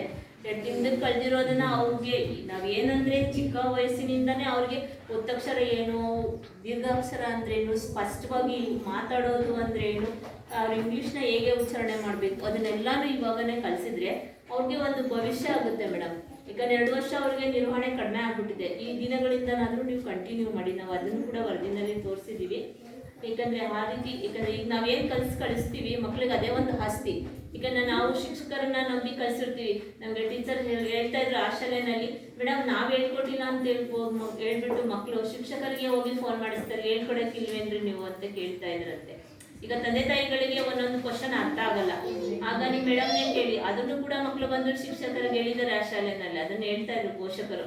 ಮೇಡಮ್ ನಂಗೆ ಗೊತ್ತಾಗಲಿಲ್ಲ ಅಂತ ಮೇಡಮ್ ಫೋನ್ ಮಾಡಿದ್ರು, ಮೇಡಮ್ ನಂಗೆ ಅರ್ಥ ಆಗಲಿಲ್ಲ ಅದಕ್ಕೆ ಶಿಕ್ಷಕರನ್ನ ಕೇಳಿ ಅಂತ ಹೇಳಿದೆ. ಹಾಗೆ ಮಕ್ಕಳಿಗೆ ನಾವು ಹೇಗೆ ಕಲಿಸ್ತೀವಿ ಮೇಡಮ್ ಅದ್ರ ಮೇಲೆ ಹೋಗ್ತದೆ. ಹಾಗೆ ಹೆಚ್ಚಿನ ಒಂದು ಆಸಕ್ತಿನ ವಹಿಸಿ ಅಂತ ಹೇಳ್ತಾ, ನಿಮ್ಮ ಶಾಲೆಯಲ್ಲಿ ಗುಣಾತ್ಮಕ ಅಂಶ ಆಗಿರ್ಬೋದು, ಧನಾತ್ಮಕ ಅಂಶ ಆಗಿರ್ಬೋದು ಎಲ್ಲವನ್ನು ಕೂಡ ಒಂದು ಪೋಷಕರ ಸಭೆಯಲ್ಲಿ ಮಂಡನೆ ಮಾಡಿದ್ದೀವಿ. ಯಾಕಂದರೆ ಇದು ಒಂದು ವೇದಿಕೆಯನ್ನು ಮಾಡಿಕೊಡ್ಬೇಕು. ಈಗಂದರೆ ಯಾವುದೇ ಶಾಲೆಯಲ್ಲಿ ಏನೇನು ಅನುದಾನ ಬರುತ್ತೆ, ಯಾವ ರೀತಿ ನಿರ್ವಹಣೆ ಮಾಡಿದ್ದಾರೆ, ನಿಮ್ಮ ಮಗುವಿನ ಕಲಿಕಾ ಸಾಮರ್ಥ್ಯ ಏನಿದೆ, ಮತ್ತು ಮೂಲಭೂತ ಸೌಕರ್ಯಗಳೇನಿದೆ, ಮಧ್ಯಾಹ್ನ ಬಿಸಿ ಊಟ ಯೋಜನೆ ಬಗ್ಗೆ ಏನಾದರೂ ಸಮಸ್ಯೆ ಇದೆಯಾ, ಅದ್ರ ಬಗ್ಗೆ ಎಲ್ಲರೂ ಚರ್ಚೆ ಮಾಡ್ಬೋದು. ಅದನ್ನು ಕೂಡ ನಾವು ವರದಿ ಮಾಡಿ ತಾಲೂಕು ಪಂಚಾಯತಿ ಮತ್ತು ಜಿಲ್ಲಾ ಪಂಚಾಯತಿ ಮತ್ತು ಶಿಕ್ಷಣ ಇಲಾಖೆಗೆ ವರದಿಯನ್ನು ಸಲ್ಲಿಸ್ತೀವಿ. ಇದನ್ನ ನಿಮ್ಮ ಅನಿಸಿಕೆ ಅಭಿಪ್ರಾಯವನ್ನು ಹೇಳಿ ಅಂತ ಕೇಳ್ಕೊತಾ, ಮಕ್ಕಳಲ್ಲಿ ಮತ್ತು ಪೋಷಕರಲ್ಲಿ ನನಗೆ ಇಷ್ಟೊಂದು ಮಾತಾಡಲು ಅವಕಾಶ ಮಾಡಿಕೊಟ್ಟಂತ ವೇದಿಕೆಯಲ್ಲಿ ಆಸೀನರಾಗಿರುವ ಎಲ್ಲ ಗಣ್ಯ ವ್ಯಕ್ತಿಗಳಿಗೂ ಹಾಗೂ ನಮ್ಮ ಮುದ್ದಿನ ಮಕ್ಕಳಿಗೂ ಹಾಗೂ ಎಲ್ಲ ಪೋಷಕ ವರ್ಗದವರಿಗೂ, ಎಲ್ಲ ಸಾರ್ವಜನಿಕರಿಗೂ ನಮ್ಮ ಸಾಮಾಜಿಕ ಪರಿಶೋಧನಾ ನಿರ್ದೇಶನಾಲಯದ ಪರವಾಗಿ ಎಲ್ಲರಿಗೂ ತುಂಬುವುದಿಲ್ಲ ಧನ್ಯವಾದ.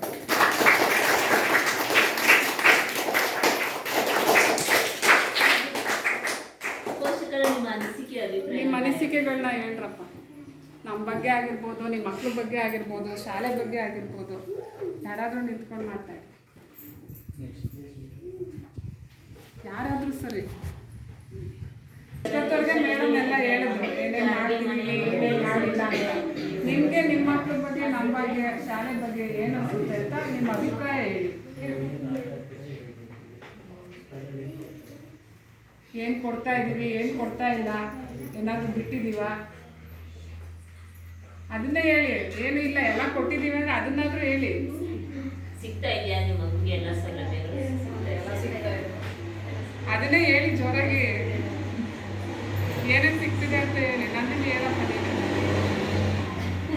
ಹಿಂದೆ ಮುಂದೆ ನೋಡ್ಕೊಂಡು ಕೂತ್ಕೊಂಬಿಡಿ. ಬಂದ್ರ ಮಕ್ಕಳ ನೀವೇ ಮಾತಾಡ್ರು, ನಿಮ್ಮ ಅಮ್ಮಂದಿರೇ ಶಿವಕುಮಾರ್ ಅವರೇ ನೀವೇ ಹೇಳಿ.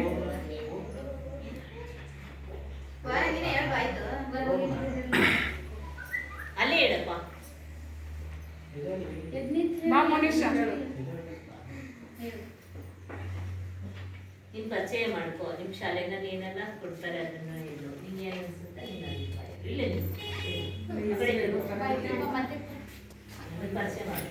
ನನ್ನ ಹೆಸರು ಮೋನಿಶಾ. ನಾನು 5ನೇ ತರಗತಿಯಲ್ಲಿ ಓದುತ್ತಿದ್ದೇನೆ. ಬೆಳಗ್ಗೆ ಬಂದಾಗ ಹಾಲು ಕೊಡ್ತಾರೆ, ಮತ್ತು ಹಾಲು ಕೊಟ್ಟ ನಂತರ ಪ್ರೇಯರ್ ಮಾಡಿ ಒಳ ಕರ್ಕೊಂಡು ಪಾಠ ಎಲ್ಲ ಹೇಳಿ ಮಧ್ಯಾಹ್ನ ಬಿಸಿ ಊಟ ಮಾಡಿ ಆಟ ಆಡೋಕ್ಕೆ ಕೊಡ್ತಾರೆ. ಬಿಸಿ ಊಟದ ಜೊತೆಗೆ ಏನು ಕೊಡ್ತೀವಿ? ನೀನು ಬಾಳೆಹಣ್ಣು ತಿಂತೀಯಾ, ಮೊಟ್ಟೆ ತಿಂತೀಯಾ? ಅದನ್ನ ಹೇಳು. ಮೊಟ್ಟೆನೂ ಕೊಡ್ತಾರೆ, ಬಾಳೆಹಣ್ಣು ಕೊಡ್ತಾರೆ. ಜೋರಾಗಿ ಹೇಳು. ಮೊಟ್ಟೆನೂ ಕೊಡ್ತಾರೆ, ಬಾಳೆಹಣ್ಣು ಕೊಡ್ತಾರೆ. ಇನ್ನೇನು ಕೊಟ್ಟಿಲ್ವಾ? ಅಷ್ಟೇನಾ? ಇನ್ನೇನೇನು ಕೊಟ್ಟಿದ್ದೀವಿ ಹೇಳು.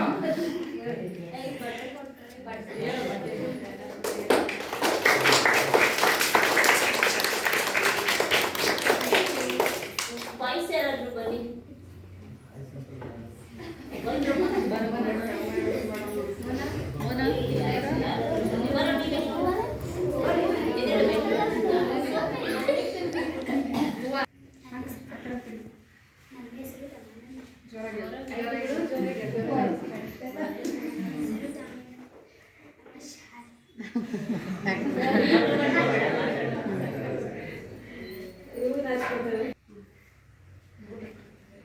ಊಟ ಕೊಡ್ತಾರೆ, ಮೊಟ್ಟೆ, ಹಾಲು, ಬಾಳೆಹಣ್ಣು ಎಲ್ಲ ಕೊಡ್ತಾರೆ. ನಾನು ಬಾಳೆಹಣ್ಣು ತಿಂತೀನಿ. ಯಾಕೆ ಮೊಟ್ಟೆ ತಿನ್ನಲ್ಲ ನೀನು?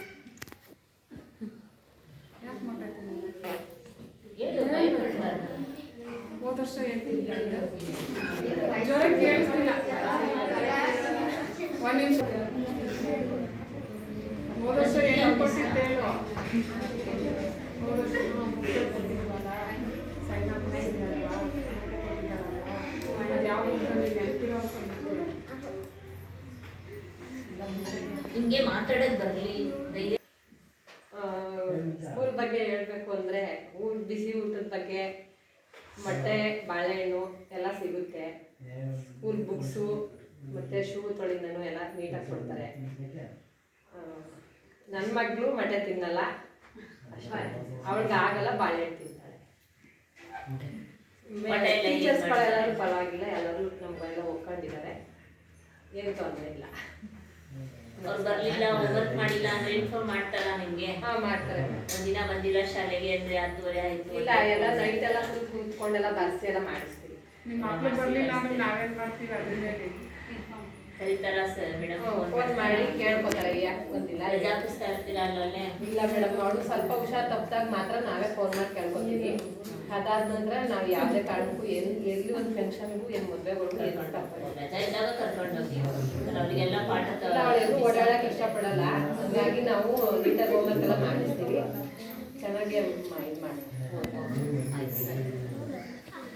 ಮೇಡಮ್ ಇನ್ಯಾರಾದ್ರೂ ಮಾತಾಡ್ತಾರಾ? ಏನ್ರಪ್ಪ ನಂದಿನಿ ಹೇಳು. ಸರ್ ನಿಮ್ಮ ಮಾತಾಡಿ ಸರ್ ಒಂದು ನಿಮಿಷ. ಸರಿ ಸರ್, ನಿಮ್ಮೊಂದೆರಡು ಮಾತು. ಆ್ಯಕ್ಚುಲಿ ನಾವು ಮಕ್ಕಳನ್ನ ಸ್ಕೂಲ್ ಕಳ್ಸೋದು ಅವ್ರು ಉಂಡವ್ರ ತಿಂದವ್ರ ಅದನ್ನು ಕೇಳಕ್ಕಲ್ಲ. ಆ್ಯಕ್ಚುಲಿ ಸ್ಕೂಲಿಗೆ ಕಳ್ಸೋದೇ ಎಜುಕೇಷನ್ ಕಲ್ತ್ಕೊಳ್ಳಿ, ಅವರು ನಾಲೆಡ್ಜ್ ಇಂಪ್ರೂವ್ ಮಾಡ್ಕೊಳ್ಳಿ, ಮತ್ತೆ ಜಗತ್ತಿನಲ್ಲಿ ಬದುಕೋದು ಹೆಂಗೆ ಅಂತ ಕಲ್ತ್ಕೊಳ್ಳಿ ಅನ್ನೋದಕ್ಕೋಸ್ಕರ ಕಳ್ಸೋದು. ಅವ್ರು ಏನು ಉಣ್ತಾ ಇದ್ದಾರೆ, ಸ್ಕೂಲಿಂದ ಏನು ತಿನ್ನಕ್ಕೆ ಕೊಡ್ತಾ ಇದ್ದಾರೆ, ಅದು ಯಾವುದೂ ಅಲ್ಲ. ಆ್ಯಕ್ಚುಲಿ ಈಗ ಎಜುಕೇಷನ್ ಅನ್ನೋದು ಒಂದು ಬಿಸ್ನೆಸ್ ಆಗ್ಬಿಟ್ಟೈತೆ. ಈಗ ಹೇಳ್ತಾರೆ ಪರ್ಸೆಂಟೇಜ್ ಈಗ ಬರುತ್ತೆ, ಯಾವ ಶಾಲೆಗೆ ಎಷ್ಟು ಬರುತ್ತೆ? ಈಗ ಗೌರ್ಮೆಂಟ್ ಸ್ಕೂಲ್ಗೆ ಯಾಕೆ ಸೇರಿಸ್ಬೇಕು, ಪ್ರೈವೇಟ್ ಸ್ಕೂಲ್ಗೆ ಯಾಕೆ ಗೌರ್ಮೆಂಟ್ ಸ್ಕೂಲ್ ಸೇರ್ಕೊತಾರೆ, ದುಡ್ಡಿರೋರು ಪ್ರೈವೇಟ್ ಸ್ಕೂಲ್ ಸೇರ್ಕೊತಾರೆ. ಏನಪ್ಪಾ ಅಂದ್ರೆ ನಮ್ಮ ಮಕ್ಕಳು ಬಡವರಾದ್ರೂ ಕೂಡ ನಮ್ಮ ಮಕ್ಕಳು ಇಲ್ಲ ಪ್ರೈವೇಟ್ ಸ್ಕೂಲ್ ಓದ್ತಾ ಇದಾರೆ, ಅವ್ರು ಓದ್ತಾ ಇದಾರೆ ಬಿಡ್ತಾ ಇದಾರೆ ಗೊತ್ತಿಲ್ಲ, ಮುಂದೆ ಅವ್ರ ಎಜುಕೇಶನ್ ಹೆಂಗಿರುತ್ತೋ, ಅವ್ರು ಇಲ್ಲ ಓದ್ಬಿಟ್ರೆಲ್ಲ ಕೆಲಸದಲ್ಲಿ ಸೇರ್ಕೊತಾರೋ ಇಲ್ವೋ, ನಾಲೆಡ್ಜ್ ಅಂತೂ ಇಲ್ಲ. ಈ ಅದ್ರ ಬಗ್ಗೆ ಏನಾಯ್ತು, ಮುಂದೆ ಏನಾಗ್ತೈತೆ, ನಮ್ದು ಎಜುಕೇಶನ್ ಸಿಸ್ಟಮ್ ಏನಾಗ್ತೈತೆ ಅನ್ನೋದು ಇಲ್ಲ. ಬಟ್ ಏನಪ್ಪಾ ಅಂತಂದ್ರೆ ನಮ್ಮ ಮಕ್ಕಳು ಪ್ರೈವೇಟ್ ಸೇರ್ಬೇಕು ಅನ್ನೋದು ಒಂದು ಇದು ಮಾಡ್ತಾ ಇದಾರೆ. ಅದೇ ತರ ಈ ಗೌರ್ಮೆಂಟ್ ಸ್ಕೂಲಲ್ಲಿ ಕೂಡ ಈಗ ಹೇಳಿದ್ರು ಮೇಡಮ್, ಈಗ ಗೌರ್ಮೆಂಟ್ ಸ್ಕೂಲಲ್ಲಿ ಓದಿ ಕೂಡ ಅವ್ರು ಟೀಚರ್ ಆಗಿ ಬಂದಿರೋರು, ಓಕೆನಾ, ನಾವು ನಮ್ಮಲ್ಲಿ ಬಂದಿರೋಂಥ ಹುಡುಗರು ಕೂಡ ನಮ್ಮಂಗೆ ಶಿಕ್ಷಕರ ತರ ಆಗಿ ಗೌರ್ಮೆಂಟ್ ಅಲ್ಲಿ ಓದ್ಬೇಕು, ಅವರು ಒಂದು ನಾಲೆಡ್ಜ್ ತಿಳ್ಕೋಬೇಕು, ಅವ್ರು ಗೌರ್ಮೆಂಟ್ ಕ್ಲಾಸ್ ತಗೋಬೇಕು ಅನ್ನೋ ಲೆಕ್ಕಾಚಾರದಲ್ಲಿ ಒಂದು ನಾಲೆಡ್ಜ್ ಇಂಪ್ರೂವ್ ಮಾಡ್ಬೇಕು. ಅವ್ರಿಗೆ ಹುಡುಗರು ಯಾರು ಓದ್ತಾ ಇದ್ದಾರೆ, ಯಾರು ಕಡಿಮೆ ಓದಿದ್ದಾರೆ, ಅವ್ರಿಗೆ ಯಾವ ತರ ಶಿಕ್ಷಣ ಕೊಡಬೇಕು, ಇಲ್ಲ ಕಡಿಮೆ ತಿಳಿದಿದ್ದವ್ರಿಗೆ ಸ್ವಲ್ಪ ಜಾಸ್ತಿ ಒತ್ತು ಕೊಟ್ಟು ಹೇಳ್ಕೊಡ್ಬೇಕು. ಇದನ್ನ ಸ್ವಲ್ಪ ಅವ್ರು ಒತ್ತು ಕೊಟ್ಟು ಹೇಳೋದ್ರಿಂದ ಎಲ್ಲ ವಿದ್ಯಾರ್ಥಿಗಳು ಸಮಾನಾಂತರವಾಗಿ ಕಲಿತಾರೆ. ಆಮೇಲೆ ಸ್ಕೂಲ್ಗೂ ಕೂಡ ಒಂದು ಹೆಸರು ಕೂಡ ಬರುತ್ತೆ. ಇಷ್ಟು ಹೇಳಿ ನಾನು ಮಾತಾಡ್ತೀನಿ.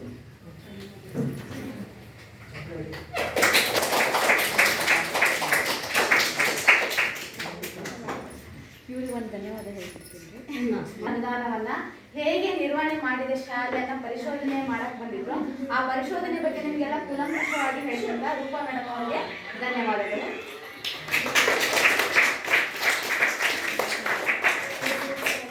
ಈಗ ಈ ಕಾರ್ಯಕ್ರಮದ ಕುರಿತು ತಮ್ಮ ಅಭಿಪ್ರಾಯವನ್ನು ಪಶು ವೈದ್ಯಾಧಿಕಾರಿಗಳಾದಂತಹ ಚಂದ್ರಿಕಾ ಮೇಡಮ್ ಅವರು ಒಂದು ತಮ್ಮ ಅಭಿಪ್ರಾಯವನ್ನು ವ್ಯಕ್ತಪಡಿಸಬೇಕಂತ ಕೇಳ್ತಾರೆ.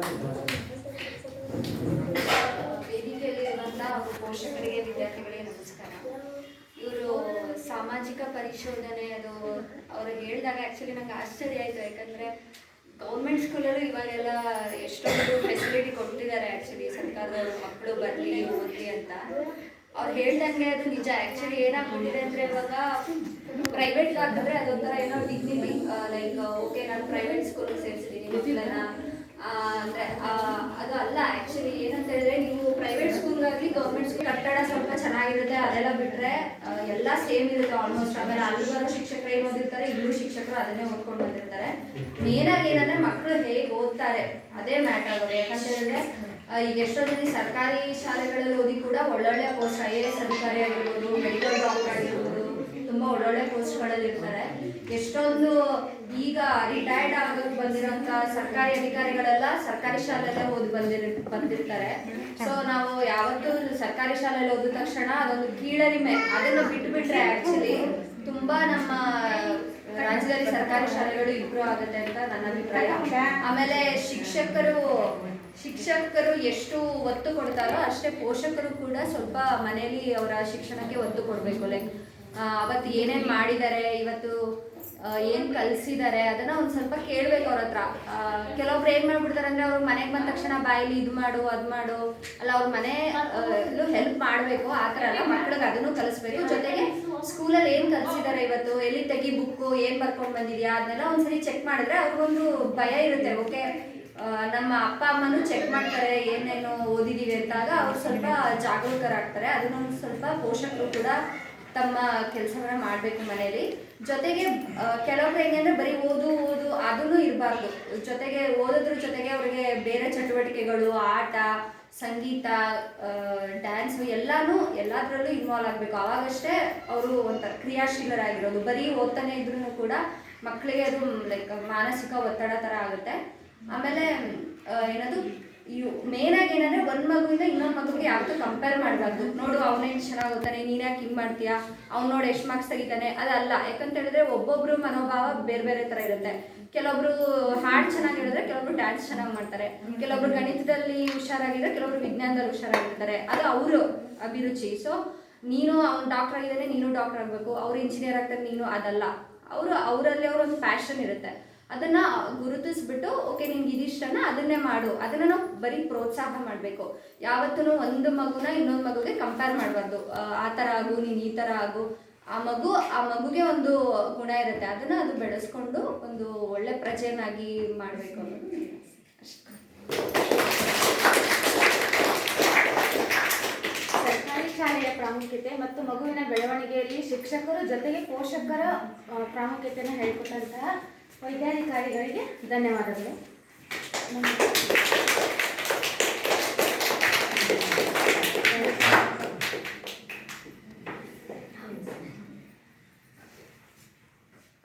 ಈ ಕಾರ್ಯಕ್ರಮಕ್ಕೆ ಆಗಮಿಸಿದಂತಹ ತಾಲೂಕು ಕಾರ್ಯ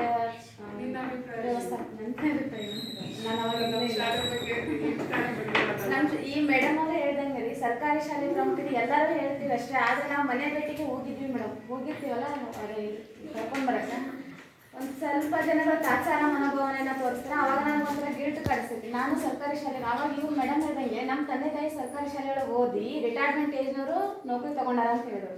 ನಾನು ಇವಾಗ ನೌಕರಿಗೆ ಬಂದೀನಿ. ಆದರೆ ನಾನು ಕೂಡ 10th PUC government college, degree government college, MSc ಕೂಡ ನಾನು government college, B.Ed government college. B.Ed ಮುಗಿದ ತಕ್ಷಣ 1 ವರ್ಷ 2 ವರ್ಷಕ್ಕೆ ನಂಗೆ ಕೆಲಸ ಸಿಕ್ಕಿದ್ದು. ಆದರೂ ಕೂಡ ಸರ್ಕಾರಿ ಶಾಲೆ ಅಂತಂದರೆ ತಿರಸ್ಕಾರ ಮನೋಭಾವನೆ ಮಾಡ್ತೀನಿ. ನಮ್ಮ ಮನೆಗೆ ಬಂದಾಗ ಅದು ನನಗಾದಂತಹ ಅನುಭವ. ನಿಮ್ಮ ಮನೆಗಳಿಗೆಲ್ಲ ಬಂದಿಲ್ಲರಿ ನಾನು ಒಂದು ಸತ ಅಂದ್ರೆ 3 ಸತ ಬಂದೀನಿ. ಆದರೂ ನೀವು ಹಂಗೆ ಮಾಡ್ತೀರಿ, ಹಂಗೆ ಮಾಡಬೇಡ್ರಿ. ಆ ಮನೋಭಾವ ನಾನು ಒಬ್ಬೇ ಕೇಳಿದ್ರೆ ನಿಮ್ಗೆ ಅರ್ಥ ಆಗಲ್ಲ. ಈಗ 4 ಜನ ಹೇಳ್ತಾರೆ ಅಂದರೆ ಈಗಾದರೂ ಒಂದು ಸ್ವಲ್ಪ ತಿಳ್ಕೊರಿ. ನಿಮ್ಮ ಅಕ್ಕಪಕ್ಕದ ಮನೆಯವ್ರನ್ನ ಸರ್ಕಾರಿ ಶಾಲೆಗೆ ಕಳಿಸಿ ಸರ್ಕಾರಿ ಶಾಲೆಯನ್ನು ಉಳಿಸಿ ಅನ್ನೋದು ಮಾತ್ರ ನನ್ನದು ಒಂದು ಅಭಿಪ್ರಾಯ. ಅನುದಾನ ಇಷ್ಟೆಲ್ಲ ಬಿಡುಗಡೆ ಆಗಿರ್ತೈತಿ, 70,000 80,000 ಅಂತ ಹೇಳ್ತಾರೆ. ಅದು ನಿರ್ವಹಣೆ ಮಾಡ್ಬೇಕಂದ್ರೆ ಮಕ್ಕಳು ಬರಬೇಕಲ್ರಿ. ಅದಕ್ಕೆ ಮಕ್ಕಳನ್ನ ಶಾಲೆಗೆ ಸೇರಿಸೋದನ್ನ ಸ್ವಲ್ಪ ನೀವು ಪ್ರಾಮುಖ್ಯತೆನ ಕೊಡ್ರಿ ಅಂತ ನಾನು ಕೇಳ್ಕೊತೀನಿ. ನಮ್ಮಲ್ಲಿ ಒಂದು ಕ್ಲಾಸಲ್ಲಿ ಇರೋ ಮಕ್ಕಳು ಇಲ್ಲಿ ಒಂದು ಇಡೀ ಶಾಲೆಯಲ್ಲಿ ಇರೋದನ್ನ ನೋಡಿದ್ರೆ ನನಗೆ ಬೇಜಾರಾಗುತ್ತೆ. ಆಕ್ಚುಲಿ ಮಕ್ಳು ಇರೋದು ಆಲ್ರೆಡಿ ಸೇರಿಸಿದೀವಿ. ಏನಪ್ಪ ಅಂದ್ರೆ ಎಷ್ಟು ಮಕ್ಕಳು ಬರೋರು ಸೇರಿಸ್ಬೇಕು ಅಂತಂದ್ರೆ ಮನೆ ಹೇಳೋದಕ್ಕಿಂತ ಈ ಊರಲ್ಲಿ ಒಂದು ಫಂಕ್ಷನ್ ತರ ಮಾಡಿ ಅವು ಜನಗಳ ಕೂರಿಸಿ ಹೇಳೋದ್ರಿಂದ ಒಂದು ಅರ್ಥ ಆಗುತ್ತೆ. ಏನಪ್ಪಾ ಅಂತಂದ್ರೆ ಎಲ್ರಿಗೂ ಇದಾಗುತ್ತೆ. ಮನೆ ಈಗ ಮಕ್ಳಿಗೆ ಆಲ್ರೆಡಿ ಸೇರಿಸ್ಬಿಟ್ಟಿದೀವಿ. ಎಷ್ಟು ಮಕ್ಳು ಬಂದು ಸ್ಕೂಲ್ ಜಾಯ್ನ್ ಆಗಬೇಕು ಅಂತಂದ್ರೆ ಅಂದ್ರೆ ಅನ್ನೋ ಒಂದು ಸಭೆಯನ್ನ ಲೆಕ್ಕಾಚಾರ ಮಾಡ್ಬಿಟ್ಟು ಎಲ್ರಿಗೂ ಹೇಳಿದ್ರೆ ಈ ತರ ಗೌರ್ಮೆಂಟ್ ಇಂದ ಏನೋ ಪ್ರಾಫಿಟ್ ಐತೆ, ಪ್ರೈವೇಟ್ ಇಂದ ಏನು ಪ್ರಾಫಿಟ್ ಐತೆ ಅನ್ನೋದನ್ನ ಅವ್ರಿಗೆ ತಿಳುವಳಿಕೆ ಹೇಳ್ಕೊಡ್ಬೇಕು. ಓಕೆನಾ? ಒಬ್ಬೊಬ್ರು ಈಗ ನಾವು ಈ ಮನೇಲಿ ನಾವಿರೋ ಮಕ್ಳು ಆಲ್ರೆಡಿ ಸೇರಿಸಿದ್ವಿ. ನಮ್ಗೆ ಹೇಳೋದ್ರಿಂದ ಏನಿದೆ ನಾವು ಅಕ್ಕಪಕ್ಕರಿಗೆ ಹೇಳ್ಬೇಕಷ್ಟೇ ಹೊರತು ಅವ್ರು ಹೇಳ್ತಾರೆ ಇವ್ರೇನು ದುಡ್ಡು ಕಾಸಿಲ್ಲ, ಇವಾಗ ಗೌರ್ಮೆಂಟ್ ಸೇರಿಸ್ಬಿಟ್ಟಿದ್ದಾರೆ, ನಾವೇ ಸೇರಿಸ್ಬೇಕು ಅನ್ನೋದು ಇರುತ್ತೆ. ಅದರಿಂದ ಏನು ಬೆನಿಫಿಟ್ ಐತೆ, ಏನಾಗುತ್ತೆ ಅದನ್ನ ನೀಟಾಗಿ ಒಂದು ಸಭೆ ಮಾಡಿ ಹೇಳ್ಬೇಕು. ಯಾಕೆಂತಂದ್ರೆ ಅದೇ ಎಲ್ಲ ಬಿಸ್ನೆಸ್ ಆಗ್ಬಿಟ್ಟೈತೆ. ಓಕೆನಾ? ಮುಂದೆ ಕೆಲಸ ಸಿಗುತ್ತೆ. ಎಷ್ಟೋ ಜನ ನಮ್ದು ಫ್ರೆಂಡ್ಗಳೆಲ್ಲ BE ಮಾಡಿ ಇಂಜಿನಿಯರಿಂಗ್ ಮಾಡಿ ಬಂದು 15,000 ರೂಪಾಯಿಗೆ 10,000 ರೂಪಾಯಿ ಕೆಲಸ ಮಾಡ್ತಾ ಇದ್ದಾರೆ. ಅದೇ ಊರು ನಮ್ಮೂರಲ್ಲಿ ಗಾರೆ ಕೆಲಸ 10,000 ರೂಪಾಯಿ ಒಂದು ದಿನಕ್ಕೆ 1,000 ರೂಪಾಯಿ ಲೆಕ್ಕಾಚಾರ ಇದ್ದಾರೆ. ಅವ್ರಿಗೆ 30,000 ರೂಪಾಯಿ ತಗೋತಾರೆ. ಓಕೆನಾ? ಅವರು ಅದು ಇಲ್ಲಿ ಇಂಗ್ಲಿಷ್ ಮೀಡಿಯಂ ಅಲ್ಲಿ ಓದ್ತು ಬಂದಿದ್ದಾರೆ. ಈಗ ಪ್ರೆಸೆಂಟ್ ಏನ್ ನಡೀತಾ ಐತೆ, ಮನುಷ್ಯನಿಗೆ ನಾಲೆಡ್ಜ್ ಮುಖ್ಯ. ಅವ್ರು ಕೆಲಸ ಏನ್ ಮಾಡ್ತಾರೋ, ಬಿಸ್ನೆಸ್ ಮಾಡ್ತಾರೋ, ಏನ್ ಮಾಡ್ತಾರೋ ಗೊತ್ತಿಲ್ಲ. ಅಟ್ಲೀಸ್ಟ್ ಇರೋದ ಫ್ರೀ ಆಫ್ ಕಾಸ್ಟ್ ತಗೊಳ್ಳೋಂತ ನೋಡ್ಕೋಬೇಕು. ಅದು ಈ ಗೌರ್ಮೆಂಟ್ ಸ್ಕೂಲಲ್ಲಿ ಟೀಚರ್ಗಳೇನಪ್ಪ ಅಂದ್ರೆ ಮಕ್ಕಳು ಚೆನ್ನಾಗಿರ್ಲಿ. ಈಗ ಎಲ್ಲ ಪ್ರೈವೇಟ್ ಹೋಗ್ತಾರೆ ಹೇಳಿ, ಎಜುಕೇಶನ್ ಗೌರ್ಮೆಂಟ್ ಸ್ಕೂಲಲ್ಲಿ ಎಜುಕೇಶನ್ ಚೆನ್ನಾಗಿಲ್ಲ. ಯಾಕೆ ಚೆನ್ನಾಗಿಲ್ಲ? ಇಲ್ಲ ಟೀಚರ್ ಲೇಜಿನೋ ಹುಡುಗರ ಲೇಜಿನೋ ಗೊತ್ತಿಲ್ಲ. ಇಲ್ಲಿ ವಿಶೇಷ ಶಿಕ್ಷಕರ ಕೊರತೆ ಐತಿ, ನಾನು ಒಪ್ಕೋತೀನಿ. ಒಂದು ವಿಷಯ ಇಲ್ಲಿ ನೋಡಿ, ವಿಶೇಷ ಟೀಚರ್ ಅಂತಲ್ಲ ಇಲ್ಲಿ ಗೌರ್ಮೆಂಟ್ ಎಲ್ಲರೂ ನಿಮ್ಮ ಟೀಚರ್ ತಗೋಬೇಕಾದ್ರೆ ಕ್ವಾಲಿಫಿಕೇಶನ್ ನೋಡಿ ನಿಮ್ ಟ್ಯಾಲೆಂಟ್ ನೋಡಿ ತಗೊಂಡಿರ್ತದೆ. ಅಂದ್ರೆ ಪ್ರೈವೇಟ್ ಅದಕ್ಕಿಂತ ನೀವೇ ಟಾಪ್ ಅಲ್ಲಿ ಇರ್ತೀರಿ. ಹೌದಲ್ವಾ? ನೀವು ಮಕ್ಕಳಿಗೆ ಹೆಂಗೆ ಎಜುಕೇಶನ್ ಕೊಡ್ಬೇಕು ಅನ್ನೋದು ನಿಮ್ಮಲ್ಲಿ ಇದಿರುತ್ತೆ. ಓಕೆನಾ? ನೀವು ಇಲ್ಲ ನೆಕ್ಸ್ಟ್ ನಮ್ಮ ಮಕ್ಕಳು ಬರೋ ಟೀಚರ್ ಆಗ್ಬೇಕು, ನಮ್ಮ ಮಕ್ಕಳು ಕೂಡ ಗೌರ್ಮೆಂಟ್ ಕೆಲಸ ಸೇರ್ಬೇಕು ಅಂತ ನಿಮ್ಮ ಮನಸ್ಸಲ್ಲಿ ಇದ್ರೆ, ಇಲ್ಲ ಇವರು ನೆಕ್ಸ್ಟ್ ಗೌರ್ಮೆಂಟ್ ಸ್ಕೂಲ್ ಚೆನ್ನಾಗಿ ಉದ್ದಾರ ಆದ್ರೆ ನೆಕ್ಸ್ಟ್ ನಮ್ಮ ಮಕ್ಕಳು ಕೂಡ ಗೌರ್ಮೆಂಟ್ ಸ್ಕೂಲ್ ಟೀಚರ್ ಆಗ್ತಾರೆ. ಇಲ್ಲ ಗೌರ್ಮೆಂಟ್ ಸ್ಕೂಲ್ ನಾಶ ಆಗ್ತಾ ಹೋಗ್ತಾ ಇತ್ತು ಈಗ. ಹೌದಲ್ಲ? ಅವ್ರು ನೆಕ್ಸ್ಟ್ ಗೌರ್ಮೆಂಟ್ ಸ್ಕೂಲ್ ಟೀಚರೇ ಇರೋದಿಲ್ಲ. ನಾವು ಸಭೆ ಮಾಡತ್ವಿ, ಒಂದು ಸಣ್ಣ ಸಭೆ ಮಾಡಿದ್ವಿ. DMC ಸಭೆನಲ್ಲಿ ಎಷ್ಟು ಜನ ಫೋನ್ ಮಾಡಿ ಒಬ್ಬರಿಗೆ ಬರ್ಬೇಕಂದ್ರೆ ಒಂದು 5 ರಿಂದ 6 ಸತಿ ಇವಾಗ ನೆನ್ನೆ ಕೊಟ್ಟಿದ್ದೀನಿ, ಮತ್ತೆ ರಾತ್ರಿ ಎಲ್ಲ ಫೋನ್ ಮಾಡಿದ್ದೀನಿ, ಮತ್ತೆ ಬೆಳಿಗ್ಗೆ ಮಾಡಿದ್ದೀನಿ. ನಾವು ರಾತ್ರಿ ಎಲ್ಲ ಕರೆಕ್ಟ್ ತಕ್ಷಣ ನೀವು ಈ ರೀತಿ ಆರ್ಗನೈಸ್ ಆಗ್ಬಿಟ್ರೆ ನಾವು ಎಲ್ಲಾ ನಿಮ್ಮ ಮಕ್ಕಳನ್ನ ಸೇರ್ಸಿಲ್ಲ ಅಂತ ಹೇಳ್ತಿಲ್ಲ, ನಿಮ್ಮ ಮಕ್ಳ ಜೊತೆ ನಿಮ್ಮ ತಂಗಿ ಮಕ್ಕಳನ್ನು ಇಲ್ಲೇ ಓದಿಸಿದ್ದೀರಾ, ಆ ಮಕ್ಳಿಗೂ ನಾವು ಎಜುಕೇಶನ್ ಕೊಟ್ಟಿದ್ದೀವಿ. ನೀವು ಇದನ್ನ ತಿಳ್ಕೊಂಡು ನಿಮ್ಮ ಅಕ್ಕಪಕ್ಕದವ್ರಿಗೆ ಒಂಚೂರು ಅರಿವನ್ನು ಮೂಡಿಸಿ ಅಂತ ಏನಪ್ಪ ಅಂದ್ರೆ ಪ್ರೈವೇಟ್ ಸ್ಕೂಲಲ್ಲಿ ಕೂಡ ಅಷ್ಟೇ ಎಲ್ಲ ಪ್ರತಿಯೊಂದು ಬುಕ್ಸ್ ಪ್ರತಿಯೊಂದು ಕೊಡ್ತಾ ಇದೀವಿ. ನಮ್ಮ ಮಕ್ಕಳು ಸ್ಕೂಲಿಂದ ಬರ್ತಾರೆ, ಬರೀ ಬರೆಯೋದು ಮಾಡ್ತಾರೆ. ಅವ್ರು ಏನ್ ಓದೋದಿಲ್ಲ, ಏನಪ್ಪ ಅಂದ್ರೆ ಮಕ್ಕಿ ಅಂತಾರಲ್ಲ, ಬರೀ ಅದನ್ನ ಡಿಟೋ ಎಳಿಸ್ತಾ ಇರ್ತಾರೆ ಹೊರತು ತಲೆಲ್ಲ ಓದೋ ಜ್ಞಾನವಿಲ್ಲ. ಏನಿರ್ತದೆ, ಏನ್ ಕಾಪಿ ಇರ್ತದೆ, ಏನು ಚಿತ್ರ ಬರ್ತಿದ್ರೆ ಅದನ್ನು ಚಿತ್ರ ಎಳಿಸಿರ್ತಾರೆ. ಅವ್ರಿಗೆ ಏನಪ್ಪ ಅಂದ್ರೆ ಏನೋ ಒಂದು ಸ್ಕೂಲಿಂದ ಬಂದು ಓದ್ಕೊಳ್ರಿ ಅಂತಂದ್ರೆ ಏನಂತಾರೆ ಅಂದ್ರೆ ಬರೆಯಕ್ ಕೊಟ್ಬಿಟ್ಟಾರೆ. ನಮ್ಮ ಮನೂ ಅಷ್ಟೇ 11 ಗಂಟೆ ರಾತ್ರಿ ಬರ್ತಾರೆ. ಓದ ಒಂದು ಅರ್ಧ ಗಂಟೆ ಓದವ ಅಂತಂದ್ರೆ ಅರ್ಧ ಗಂಟೆ ಟೈಮ್ ಇಲ್ಲ. ಸರಿ ಏನ್ ಬರೀತಾ ಇದ್ದೆ 16 ಓದಿ ಟೈಮ್ ಇಲ್ಲ. ಬುಕ್ ನೋಡಿ ಎರಡು ವಿಜ್ಞಾನ ಒಂದು ಗಣಿತ ಟೆಸ್ಟ್ ಇತ್ತು. ನಿಮ್ಮ ಮಗಳು ಫೋನ್ ಮಾಡಿ ಏನ್ ಹೇಳಿದ್ವಿ ಗೊತ್ತಾ, ನನಗೆ ಹುಷಾರಿಲ್ಲ ಮೇಡಮ್, ನಾನು ಬರಲ್ಲ ಅಂತಂದು. ನಿನ್ನೆ ಬೆಳಿಗ್ಗೆ ಫೋನ್ ಮಾಡಿ ನಾನು ಏನಂದ್ರೆ ಇಲ್ಲ, ನಾನು 3 ಟೆಸ್ಟ್ಗಳು ಕೊಡೋದು, ನೀನು ಜ್ವರ ಬಂದ್ರೆ ಪರವಾಗಿಲ್ಲ, ಡಾಕ್ಟರ್ ಅಲ್ಲೇ ಕರೆಸ್ತೀನಿ ಸ್ಕೂಲಿಗೆ ಬಾ ಅಂತ ಹೇಳಿದೆ. ರಾತ್ರಿ ಓದಿಲ್ಲ ಮೊನ್ನೆ ಹೆಂಗಿದ್ರ ಹುಷಾರಿಲ್ಲದಾಗ ಚೆನ್ನಾಗಿ ಆಟ ಆಡಿದ್ದು, ಖೋ ಆಟ ಆಡಿದ್ದು, ಇವಾಗ ಸ್ಪೋರ್ಟ್ಸ್ ಹೋಗಿದ್ದಾರೆ. 3 ಟೆಸ್ಟ್ಗಳಿತ್ತು ಹೇಳಿದ್ ನಮಗೆ ಬಂದು. ನಮ್ಮ ಮಕ್ಕಳು ಅಂತ ಹೇಳ್ತಲ್ಲ. ಈಗ ನಿಮ್ಮ ಮಕ್ಕಳು ಮನೆ ಪರಿಸ್ಥಿತಿ ಎಲ್ಲಾ ಮಕ್ಕಳು ಮಾಡೋದ್ರಿ, ಯಾರು ಓದಲ್ಲ. ಓದ್ತಾರೆ ಏನಕ್ಕ ಅದೇ ಓದಲ್ಲ, ಏನಪ್ಪ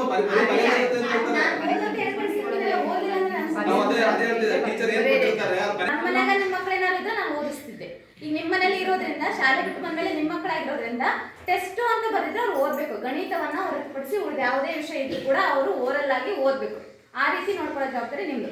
ಬಂದ ತಕ್ಷಣ ಡೈರಿ ತೆಗೆದು ಓಪನ್ ಮಾಡಿ ನೋಡಿ, ಪ್ರತಿ ದಿನ ನೋಡ್ರಿ. ಟೆಸ್ಟ್ ಕೊಡ್ಲಿ ಕೊಡದೇ ಇರಿ.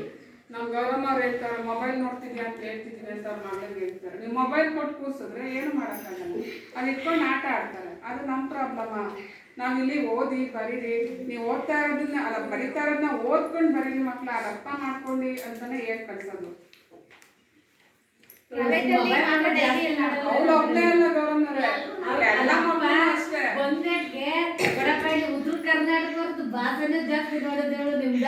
ಅಲ್ಲ ಅನುಕರಣೆ ಮಾಡ್ಲಿ, ನಾನು ಹೆಂಗ ಓದಿ ಅನ್ಕೊಂಡು ನಾವು ಪ್ರೈವೇಟ್ ಸ್ಕೂಲ್ ದುಡ್ಡು ತಗೊಂಡು ಡೈರಿ ಕೊಡ್ತಾರೆ. ಆದ್ರೆ ಸರ್ಕಾರನೇ ಅನುದಾನದಿಂದ ನಿಮ್ಗೆ ಏನ್ ಕೊಡ್ತೈತಿ, ಡೈರಿ ಕೊಟ್ಟಿರ್ತೀವಿ. ಆ ಡೈರಿ ಒಳಗೆ ನಾವು ಪ್ರತಿನಿತ್ಯ ಬರೆದು ಕಳಿಸಿರ್ತೀವಿ. ನಾವು ಬರೀಲಿಕ್ಕಂದ್ರೆ ಅವ್ರು ಬರ್ಕೊಂಡು ಹೋಗಿರ್ತಾರೆ. ಅವ್ರು ಬರೆಯಕ್ ಬರುತ್ತೆ ಓರಲ್ಲ ಬರ್ಕೊಂಡು ಹೋಗಿರ್ತಾರೆ. ಅದನ್ನ ತೆಗೆದು ನೀವು ನೋಡ್ರಿ. ನಿಮ್ಗೆ ಓದಕ್ ಬರ್ಲಿಕ್ಕಂದ್ರೆ ಗೋರಮ್ಮ ನಿಮ್ಮ ಮಗಳದಳಲ್ರಿ, ಆಕಿ ಕಡೆ ಓದಿಸ್ರಿ. ಟೆಸ್ಟ್ ಐತೋ ಏನ್ ನೋಟ್ಸ್ ರೆಡಿ ಮಾಡ್ಕೊಂಡು ಬಾ ಅಂತಾರೋ ಏನ್ ಹೇಳೋ ಅದನ್ನ ನೋಡ್ಸಿ ಅವ್ರು ಓದಿಸೋ ಜವಾಬ್ದಾರಿ ನಿಮ್ದು.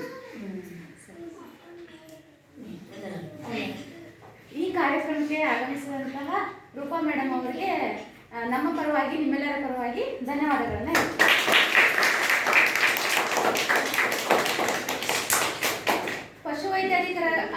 ವೈದ್ಯಾಧಿಕಾರಿಯಾಗಿ ನಮ್ಮ ಶಾಲೆಗೆ ಆಗಮಿಸಿದಂತಹ ಚಂದ್ರಿಕಾ ಮೇಡಮ್ ಅವರಿಗೂ ಕೂಡ ಧನ್ಯವಾದಗಳನ್ನ.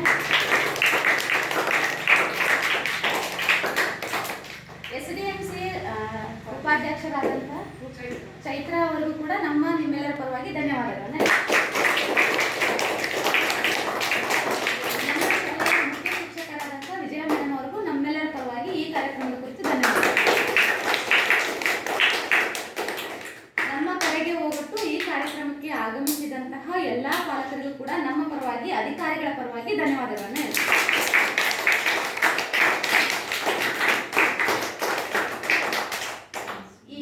ಪರಿಶೋಧನಾ ಕಾರ್ಯಕ್ರಮಕ್ಕೆ ಆಗಮಿಸಿದಂತ ಇನ್ನಿಬ್ಬರು ಸರ್ಗಳಿದ್ದಾರೆ, ಅವ್ರಿಗೂ ಕೂಡ ಕಾರ್ಯಕ್ರಮದ ಪರವಾಗಿ ಧನ್ಯವಾದಗಳನ್ನ.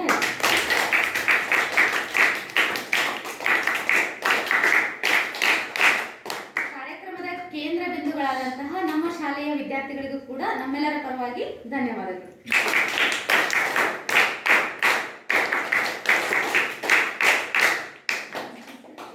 ಸರ್ ಆಯ್ತು, ಮಾಡ್ತೀರಾ? ಮಾತಾಡಿ.